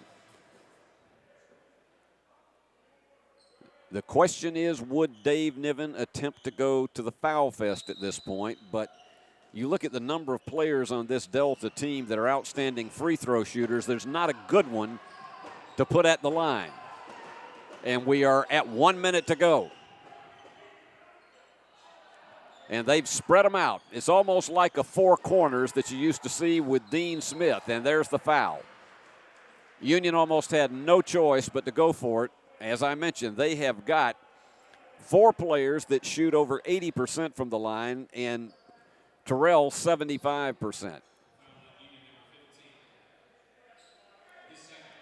Lane Sarver commits his second, and at the line, it's Dietrich, and he's the top free throw shooter on the team, 93%.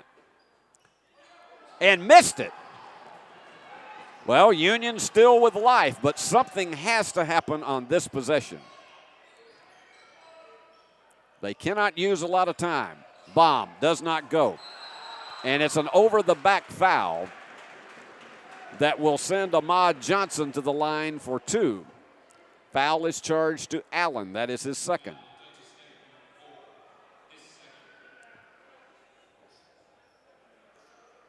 Johnson, a 72% free throw shooter. But here's where he has to have them both. Gets that first one. Johnson with 15.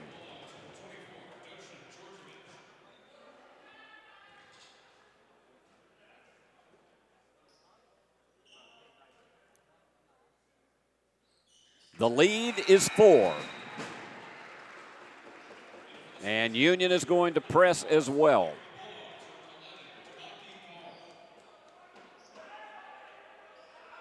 Now, this isn't the same kind of all-court pressure that you see from Delta State. And they try to scramble to get it. The foul is going to be charged to Jordovic.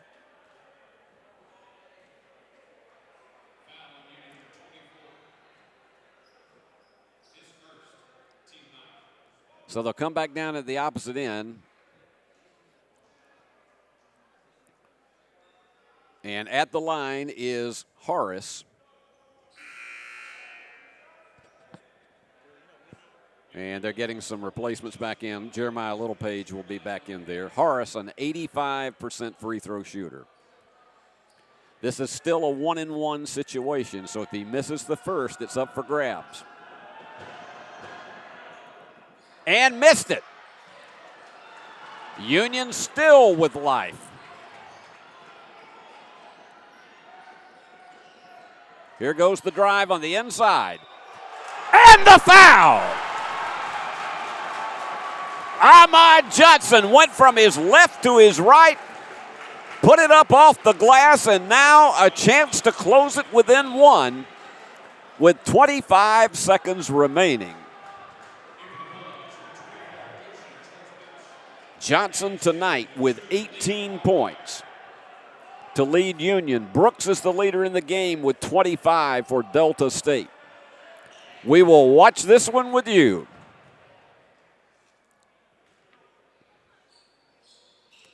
The lead is 1.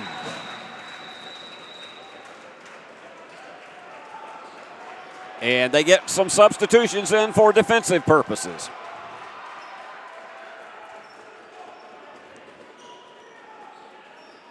Just a hair less than 25 seconds remaining. And that's going to be a quick one on Littlepage. That's going to put them in the double bonus, but the key thing here is even if they get them both, Union would have a chance to tie it and send it to overtime with a 3. So this is going to send Brooks to the line. 86% free throw shooter. 25 points tonight. He's made all 3 from the stripe. You figured he'd deliver.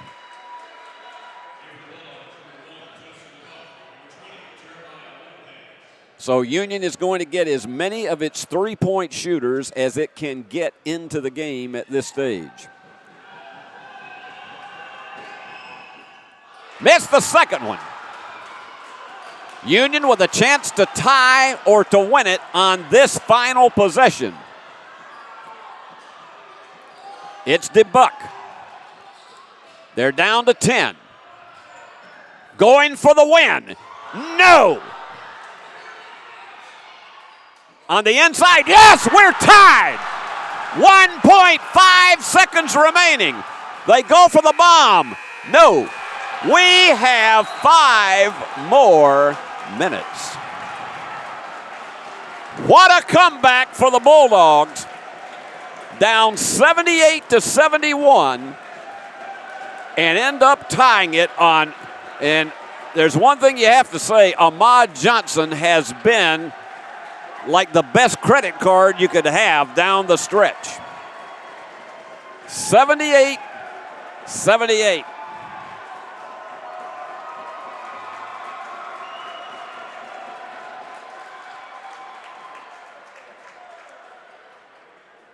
I think the picture told it all. Let's look at the scoring right now. Brooks, the leader in the game, 10 of 17 from the floor and 26 points for Delta State, and 16 for Malik Cartwright, 14 for Horace. So between those three, they have combined for 56 points in the game. Union has 4 in double figures, led by Ahmad Johnson with 21 points, also 8 rebounds. 17 points for JT DeBuck. He's got 8 assists. 13 points for Jeremiah Littlepage. 5 rebounds. And Lane Sarver, 12 points, 5 rebounds. The game's leading rebounder is Parker Applegate with 11. So, guys, they may be all just worn out, but let's see how they crank the engine once again. And a key oftentimes in overtime is how a team plays the first 2 minutes in it. So it's Littlepage to jump it with Cartwright. And here we go. It is going to be the Statesman to take it first. What a finish. And they go against Littlepage, who has 4 fouls. They go for the bomb. Yes. Absolutely on the money for Allen. And a foul right off the bat. That's the 4th foul on Dietrich. He and Cartwright, as well as Littlepage, all with 4 fouls. That could be crucial down the stretch. Here's JT DeBuck. Everybody will have 2 shots on every foul from here on out. Short. That usually indicates a fella is tired. JT, though, has had a rough night tonight. He's missed all 4 from the line. Littlepage will check out, and Jordovic comes back in for defensive purposes and to keep Jeremiah from the potential 5th foul. Got the second one. 1-point game. Take it back, 2-point game. And they work against Jordovic. Watch that shot clock tick down. The jumper. It goes away. Johnson. On the inside, the foul. Or do they say it was just simply knocked away from him? I think that's it. It's not going to be a foul. Jeremiah Littlepage coming in for offensive purposes, and DeBuck to toss it in.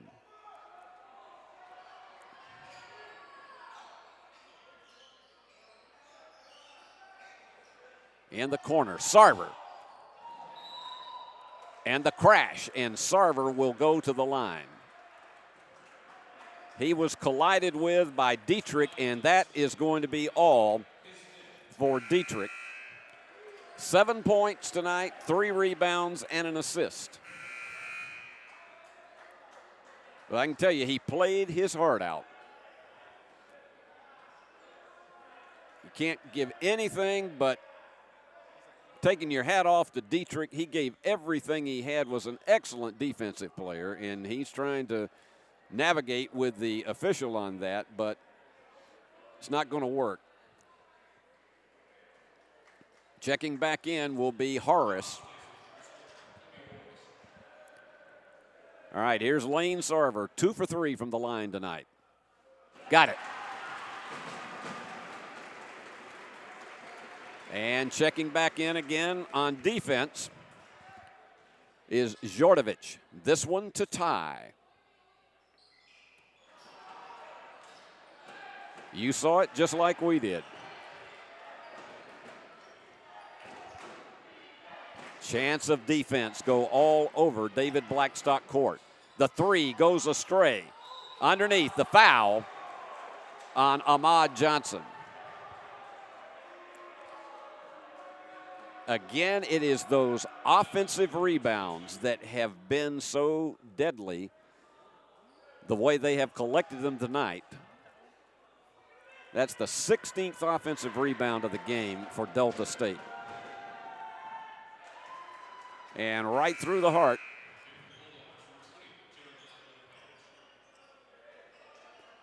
Brooks tonight has had a career evening, and this would give him 28 if he connects on this one.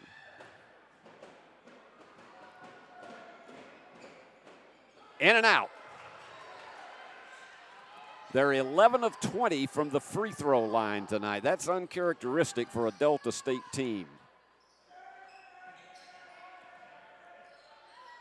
Johnson. He has so many weapons with the ball. Littlepage looking for an opening. He's going to take it down the lane and had it blocked. Outstanding job defending against Littlepage. That could turn out to be one of the biggest plays in the entire overtime. And they work against him, and he loses it.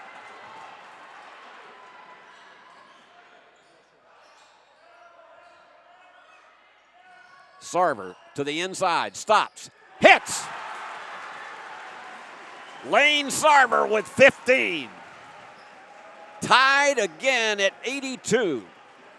That's the 4th tie of this game. We have had 9 lead changes. This is everything you want in a Gulf South Conference game. Right down the middle, and it goes. Boy, everybody was hanging on the edge of that for Allen. He's in double figures. For the bomb. Yes! Johnson, 24, Union to the lead. This has been a spectacle tonight. Trying to answer it. No. And they give it to Union. But remember, the inbounds play has been very difficult for the Bulldogs against the all-court pressure of the Statesmen.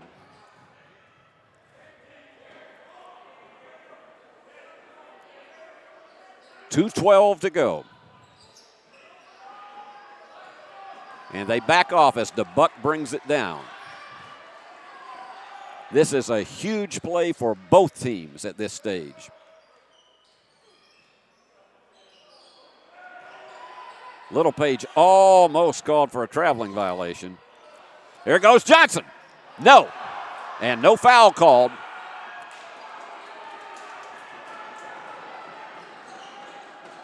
And they go from the corner. Yes, sir. Outstanding job from the corner for Terrell. That is his 7th point. It's back to a 2-point lead for the Statesmen. We have high drama in Jackson, Tennessee. Each team with 2 timeouts remaining, counting the extra one they get here in overtime. That one goes off of the foot.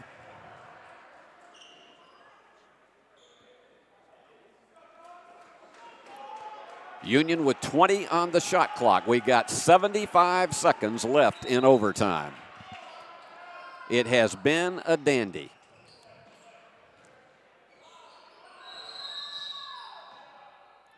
And a whistle, and apparently there is a clock sync problem.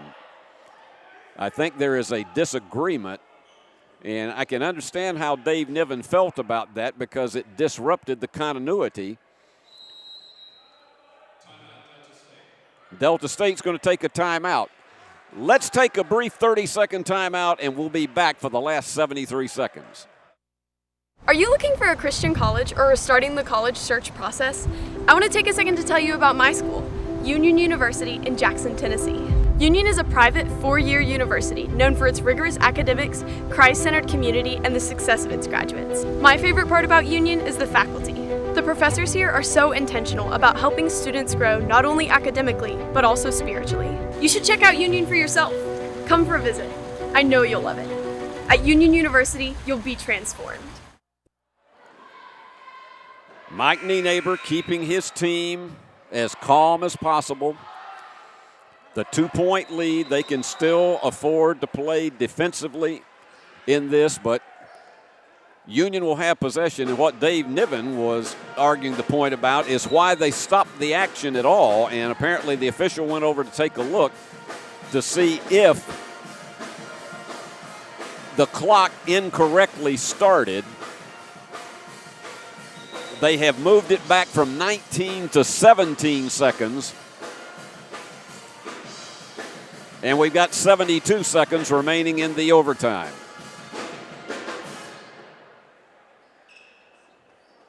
All right, let's see how Dave Niven chooses to play this one with Johnson to be the one to toss it in. He's got his big guns out there. Surgical defense has been the key all night long for this Delta State team. They have played it. They go inside to Little Page. He's double teamed. They got to hurry. DeBuck, short. That one hurt if you're a Union fan. And now the Statesmen will take it as slowly as they desire. They can work it down to 27 seconds on the game clock and force Union into a 2-possession deficit. And it's stolen. The pass had no authority on it whatsoever.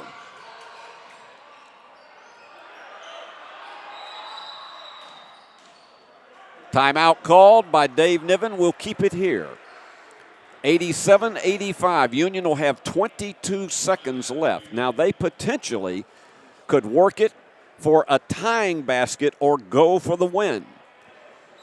If you went for the win, you either wanted to have it in the hands of DeBuck or Johnson. If you're going for the tie, more than likely you want it in the hands of Little Page to try to see what he can create up front. Ahmad Johnson, 24 points in the game.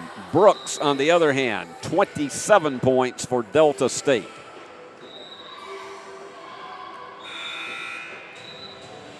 Dave Niven trying to draw up one that could erupt this place and bring victory to a Union team that had a disappointing Saturday afternoon. They had a dramatic shot to tie it in regulation.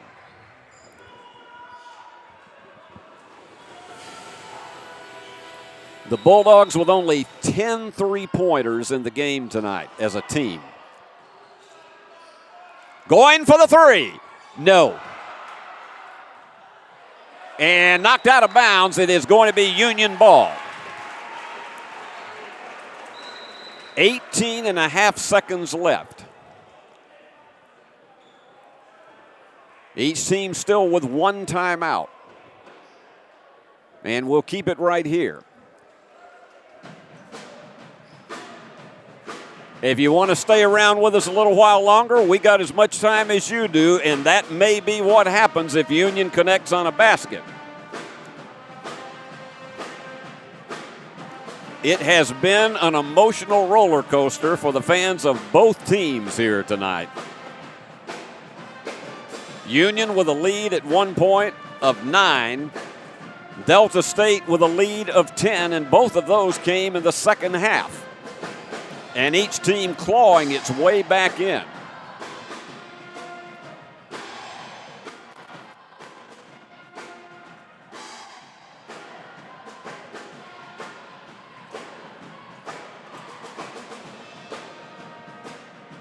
And the pictures pretty much tell the story tonight. I want to thank a wonderful crew from Worthy Road Studios, executive producer Paul Schultze and our director Christopher Reasons for bringing us some wonderful shots of the emotions.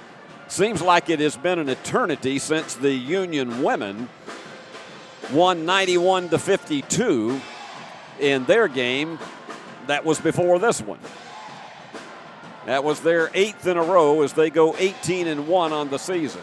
If Union wins this one, they would go 11-7. Delta State, if they win, they go 10-7. But it all depends on what Dave Niven draws up here and what the defensive strategy is of Mike Nienaber. And does Union go for the tie or for the win? It will be DeBuck to toss it in.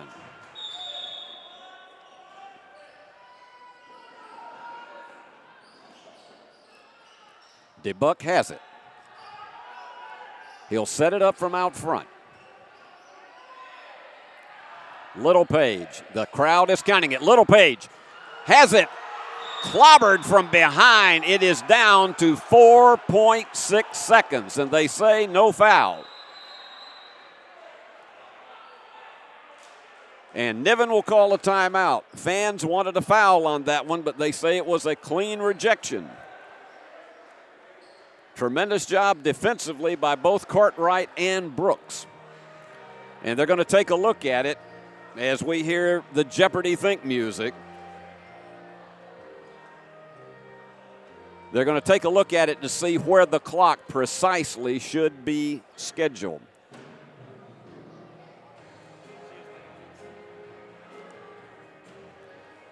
Brooks with 27 points, Horace with 14, Cartwright 16, Allen 13 for Delta State. For Union, Ahmad Johnson 24. Remember, he didn't play Saturday because of an injury. 18 points for JT DeBuck. Lane Sarver 15. He's had two 3-pointers. DeBuck has had 3 3-pointers, and there you see him.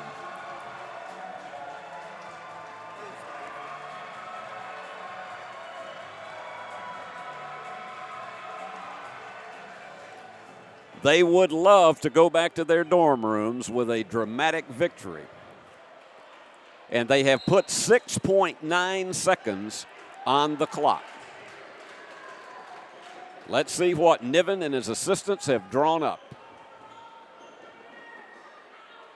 Once again, DeBuck to throw it in, and there's Dub Oliver, the president of Union, to watch this climax. It is Johnson. He's going to have to hurry. Takes it down. It's blocked. Little Page doesn't get it. It's tipped in. It's good. It is good. Applegate with a dramatic tip in right before that light came on. We're going to another one. 87 all. How about that? Union with 3 opportunities at the basket and finally nailed it with Parker Applegate connecting. And talk about offensive rebounds tonight. He is the game's leader on the board with 12. Well, folks, run to the refrigerator real quick. Get you some apple cider, hot chocolate, hot milk. They used to talk about that in sitcoms back in the 50s and 60s. I think you ought to have some hot milk before you go to bed. This one is, I'm telling you, if the drama continues like this, it'll be better than any stage play you would go to, and it's unscripted. 87-all, second overtime. Let's look at the foul situation. Dietrich out of the game for Delta State. Cartwright playing with 4 fouls. For Union, Ahmad Johnson and Jeremiah Littlepage, each with 4 fouls. And between the two of them, they have 37 of Union's points. I have to be honest with you, I thought that they might try to go for the win on that one, but that's why I'm sitting up here and Dave Niven is down there.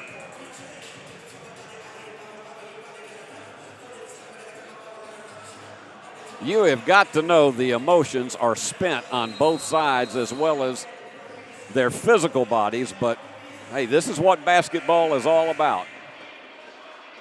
And you'd think that we were playing in a championship tournament right here.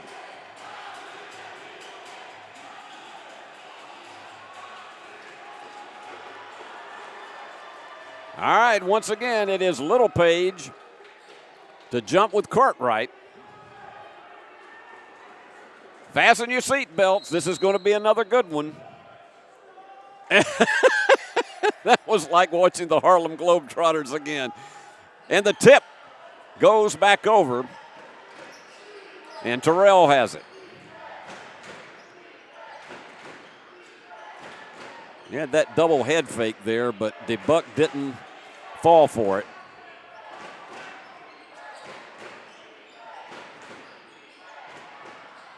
And the double head fake. And a beautiful job on that one to make it Delta State on top. Each team will have another timeout added to their collective total, so they each have 2 in this 5-minute period. My goodness, it seems like we've been here a long time. And I'm talking about just for these overtimes. Oh, my goodness. He tried to do the ultimate head fake to look straight ahead and toss it off to the side, and it led to a turnover. That's the 14th turnover for the Bulldogs. Delta State has only given it up 6 times in this game. They go for the bomb. It's there. You saw it the minute it left his hand. Allen with 16. That is his 4th 3, and now Union has got to climb from behind by 2 possessions. Taking it all the way down, and the foul will send Johnson to the line for 2. 72% free throw shooter. Tonight, Johnson is 3 for 3. He is 9 of 18 from the floor. This is what he brings to the table to Union, this transfer from Kennesaw State, which is now a Division I school, and he connects. And once again, Djordjevic comes in for defensive purposes so that they can save Littlepage, who has the 4 fouls. Got the second one. Johnson ever cool under pressure.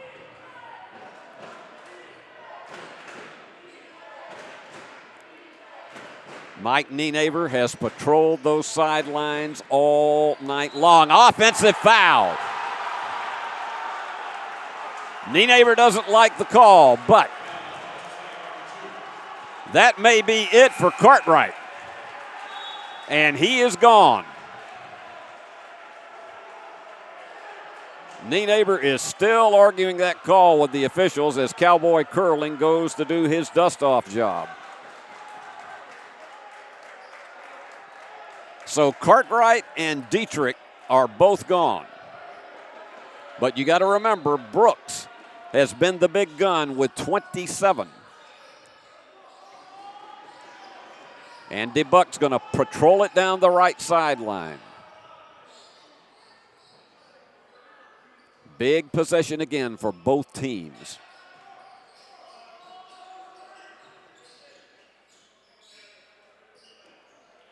Little Page, they're all over him, double teaming him. The jumper. No, it's short. And it's going to go back at the opposite end, and they were going to play transition, but Nienaber says slow it up. Now he says pick up the tempo.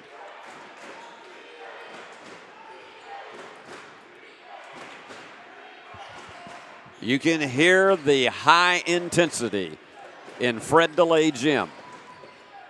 On the inside, Little Page rejects it. We're under 3 minutes in overtime. Statesman by 3. The jumper. No. And they save it again. Those offensive boards, not there. And a third opportunity is coming. They can run this down to nearly 2 minutes on the clock. Union just has not been able to get in and stop those offensive rebounds. And they didn't get the out-of-bounds call. Jumper, high, Art is not there. Little Page, almost out of gas, but comes up with it. That was a critical rebound for Jeremiah. And it hangs up on the lip, but Johnson will go to the line and can cut it down to 1 if he connects with both of them. That's on Moore. That is his third. Remember, Johnson is also playing with 4 fouls. Got it! It looked like the eyes were going to drop back out of that cylinder, but they fell in. We'll watch this one with you. Johnson with 28, 7 for 7 from the line. And again, the tempo slows. Mike Nienaber calls the play.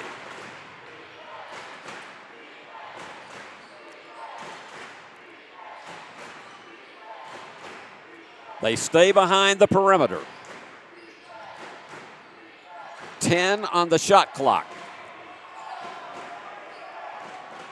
Look out underneath for a runner. The fall away. 3 is not there. Little Page with the rebound. His 8th. Union a chance to take the lead.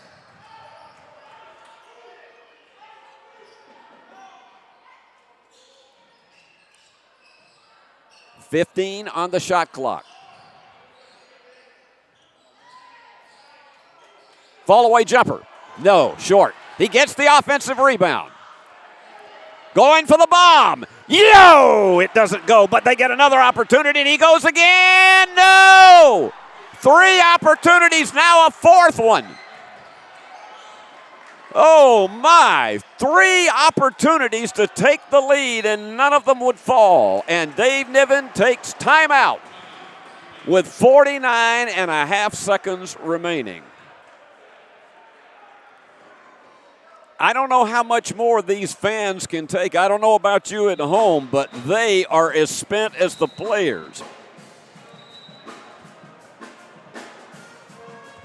Union has trailed the entire game in offensive rebounds, but that time they're going to have a 4th opportunity potentially to take the lead.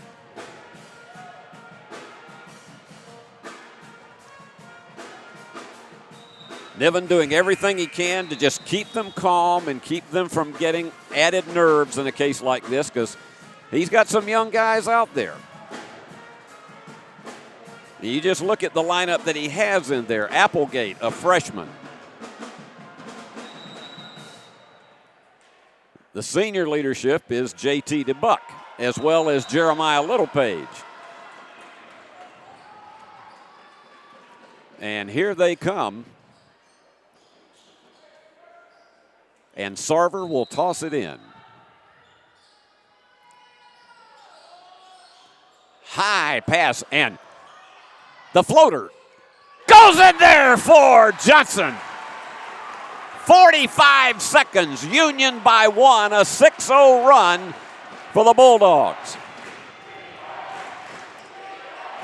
Almost stolen by Sarver.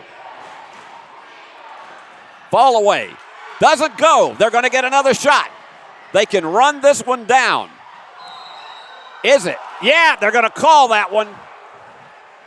And that's going to be the 5th foul on Johnson. 30 points for Ahmad Johnson. What a night he has had. 3 of them have been three-pointers. He's 10 for 20 from the floor. He's had a double-double, 11 rebounds. He's had 2 steals. But he will leave the game with 30 points, the leader. And at the line, it will be Allen. He's an 81% free throw shooter. So to check in is Isaiah RCA Victor for these final 25 seconds. And these could be 2 of the most important free throws of Allen's career. Got it. Absolutely no problem whatsoever. The sophomore from Hamilton, Ohio. We'll watch it with you. No, but they get the offensive rebound. Timeout called by Mike Nienaber. They'll have a shade less than 22 seconds to go for the winning basket. And checking in for defensive purposes for Dave Niven, actually for offensive purposes, he's getting in every possible three-point shooter that he has. So Davaki Gar is coming in. Davaki Gar. This is one of those you just let the pictures tell the story, just watching the faces, the intensity, the nerves that there are, not just with the players, but the fans.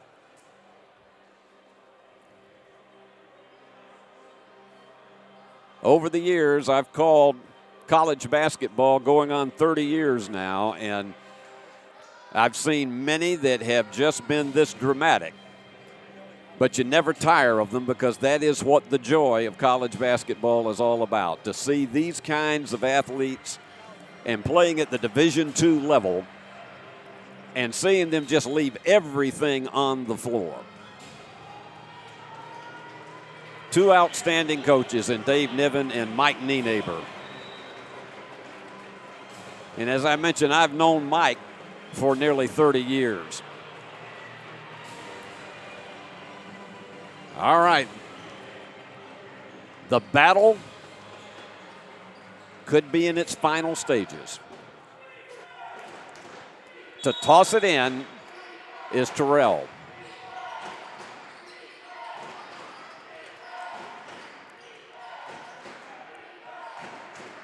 This could be the difference in a victory or a third overtime. And getting the basket home is Brooks, 29 points. Union with a final opportunity and takes timeout with 5.6 seconds remaining. He raced down there to get that.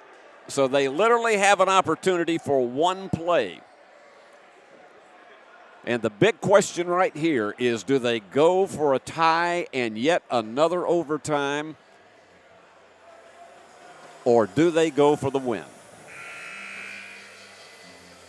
I'll guarantee you he'll have as many of his long-distance shooters as he can cram into this lineup.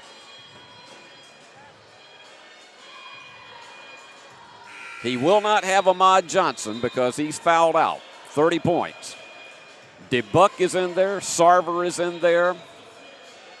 Applegate has recently been able to get the big bombs. Victor, Gar, all of them have that capability. So here we go. It is Sarver to toss it in.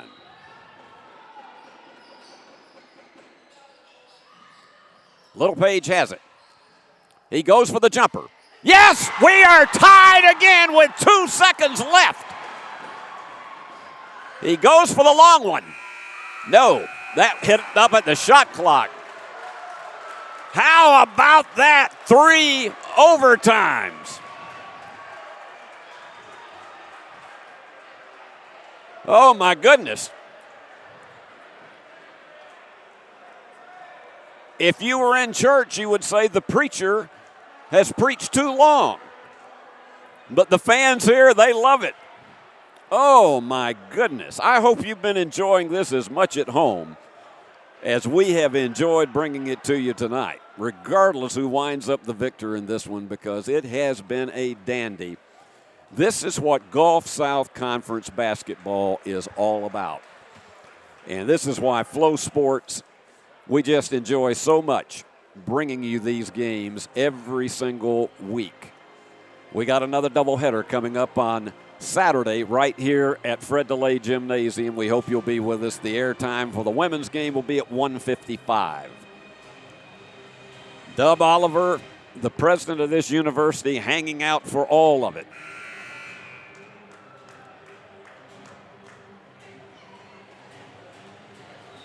And here in the Central Time Zone, we are at about 10 minutes to 10. We have been at this one 2 hours and 20 minutes.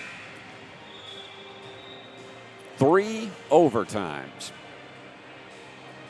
And I know when Delta State had that 10-point lead with 5 minutes and 45 seconds to go in regulation, it looked grim for Union, and they made a dramatic clawback into this one. Littlepage still playing with 4 fouls. Johnson is gone with 5. Cartwright and Dietrich are both gone for Delta State. So Littlepage will jump it once again with more. And it again goes to Delta State to try to get first blood in this 3rd overtime.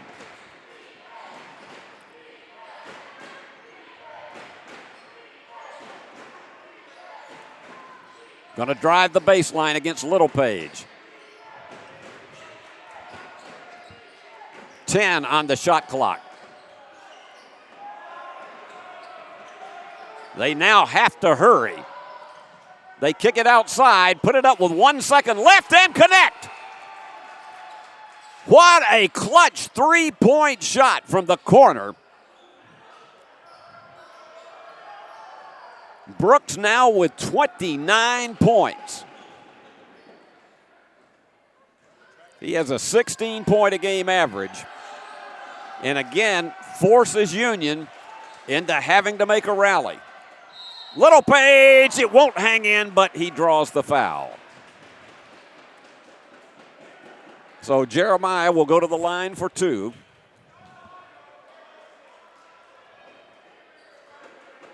So far tonight, he is 5 for 6. 13 points, 9 rebounds, 4 assists for the young man from Birmingham.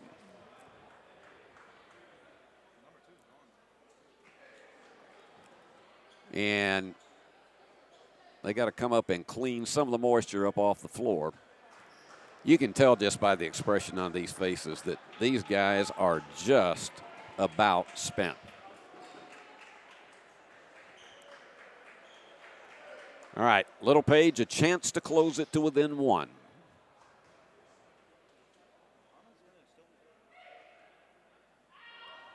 And it doesn't go.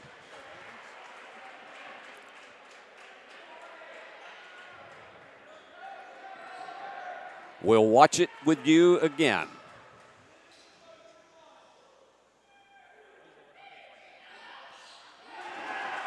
(98-96). Littlepage with 14.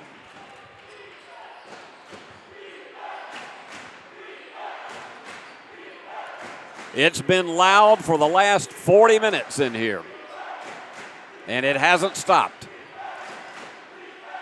Big bomb. No. High for the rebound is Applegate. Bulldogs could tie or lead. DeBuck. He's gone at it 45 minutes in this game. On the inside, it is Little Page. We're tied. 16 for Jeremiah.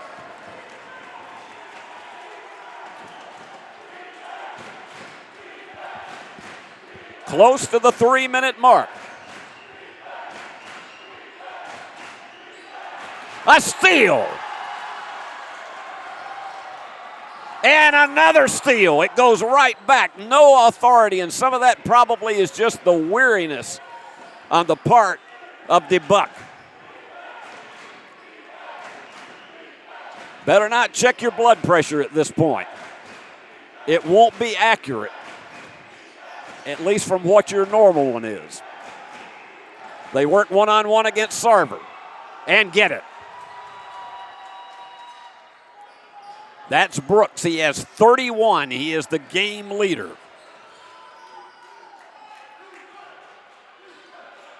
And this looks like one that both teams are going to be over the century mark before it's over. 12 on the shot clock.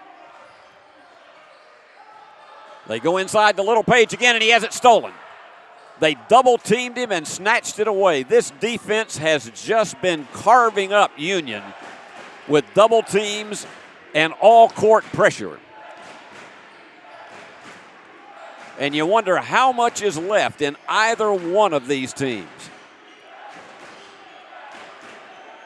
It's Brooks who has been the big gun tonight. The fall away is short. High for that rebound again. Applegate. Dave Niven takes time out. We will keep it here. Union with 4 players in double figures. The leader fouled out with 30 points and 11 rebounds, namely Ahmad Johnson. The rest of the way, 20 points for J.T. DeBuck, 9 assists. 16 points, Jeremiah Littlepage, 9 rebounds and 4 assists.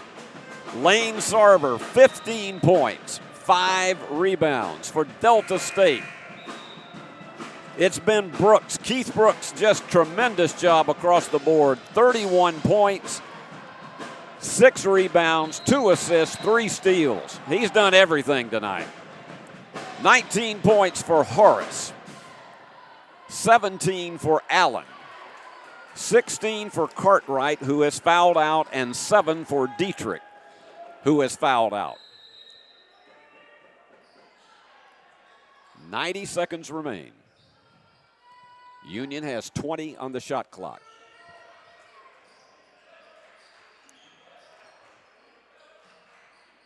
They're going to feed Littlepage again. Spin move. Basket doesn't go. And is it an over-the-back foul? That's going to be the question. Is it an over-the-back foul? The foul is on Moore. And that is his 5th foul.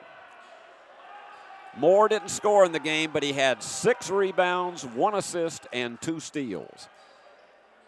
And Dave Niven calling everybody over while Mike Nienaber takes the fully allotted minute to determine who he's going to bring in as a sub.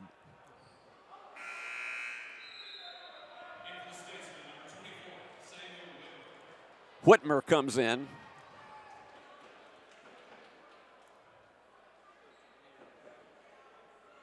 So now it is up to Parker Applegate. Nope. Off the back of the iron, but he can still close it to within 1. A lot of pressure on this freshman. Missed them both.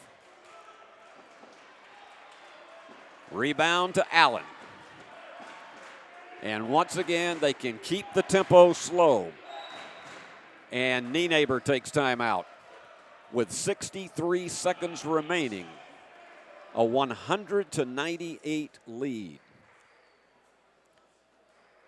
The last lead that Union had was with 26 seconds left in the second overtime, 93-92. We have had 13 lead changes in this game and 9 ties.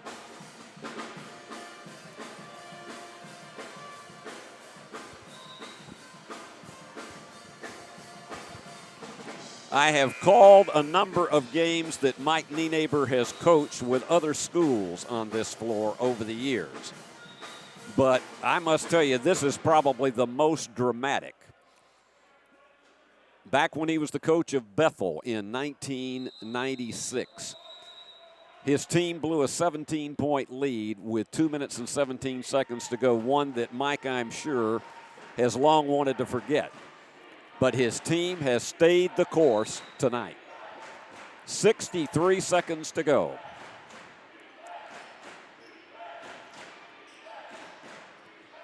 They're going to work the baseline and Union double teaming. Little Page is just all over the top of the court. That's short, but he taps it back in. Brooks with 33. And a steal, and that may have been the big one right there. Because Union may be forced into a foul situation, and I think I can see the expression, and they're saying, come out and get, and Little Page has committed his 5th foul. I don't think that is what Niven wanted, and he's going to get Djordjevic in there to replace him. I don't think that is what Niven wanted at all, was for Little Page to be the guy to come up and commit the foul. But it begins to look a bit dire for the Bulldogs, and it looks ever more promising for the Statesmen. And Brooks with 33 in this game is on the line, 5 for 7 tonight. So Little Page will check out. And instead of Djordjevic, he goes with a smaller lineup so he can get more shooters in there. So it is Devaki Gar.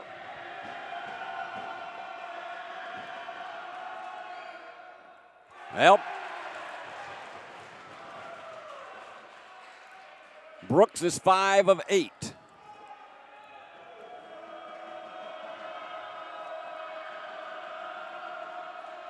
Missed them both.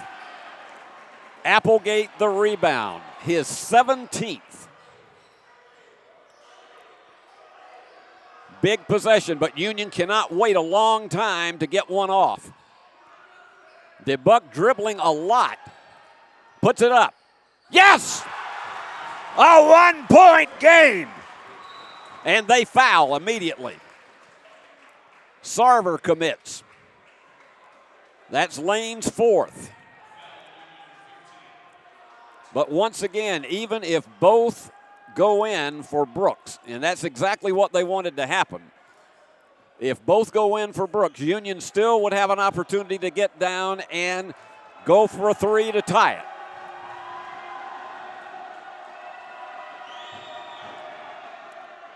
Right through the heart. Brooks with 34.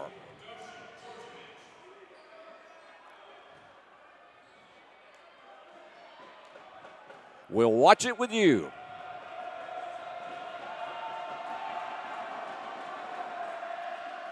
Yes, sir. Timeout called, 15 seconds remaining. Mike Nienaber attempting to set his defense. And this is a situation where Union almost certainly has to go for the 3. And an opportunity to send this potentially into a 4th overtime. And we're past the 10 o'clock hour in the Central Time Zone, and what a night it has been and how much of a dandy this has been. 104 to 101. It'll be Union's ball. They've got to go the length of the floor, which is why we say they probably are going to have to go for a 3. And the possibility to tie it. And The question is, would Mike Nienaber attempt to commit a foul so that they could only get 2 shots at the line? I wouldn't be surprised. He's a very smart coach.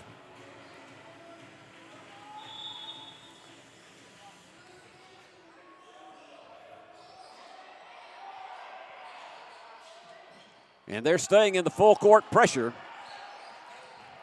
We're down to 10 seconds. There's the screen. Puts it up. No. And that does it. Game, set, and match in 3 overtimes to Delta State. 104-101 in one of the all-time instant classics that you will ever see, led by 35 points from a guy who just had no quit in him tonight, KB Brooks. And he is our player of the game, 35 points, 7 rebounds, 2 assists, 3 steals. 19 points for Horace, 17 for Allen, and 16 for Cartwright. For Union, a valiant effort in a losing cause. 30 points for Ahmad Johnson, 16 for Jeremiah Littlepage. At the end, they had both fouled out, but they gave it everything. They left it on the floor tonight. Johnson, 11 rebounds, a double-double. And then for Parker Applegate, we got to salute him, 17 rebounds for Union. He was all over the boards, particularly in the second half. Jeremiah Littlepage, 16 points, Sarver with 15, and J.T. DeBuck with 23. But in the end, it was a dramatic victory in triple overtime for the Statesmen of Delta State, and I got to tell you, it was a fun one to call. I hope wherever you are, even if you weren't happy with the outcome, I hope that it was one of high drama for you. We'll be back here Saturday afternoon with another doubleheader from Fred DeLay Gymnasium, and we invite you to join us if you can't be here in person. So until then, this is Steve Beverly saying so long from the great hub city of West Tennessee, where the final score was Delta State 104, Union 101 in triple overtime. This has been a presentation of Flow Sports, the Gulf South Conference, and its member institutions. Good night, everybody.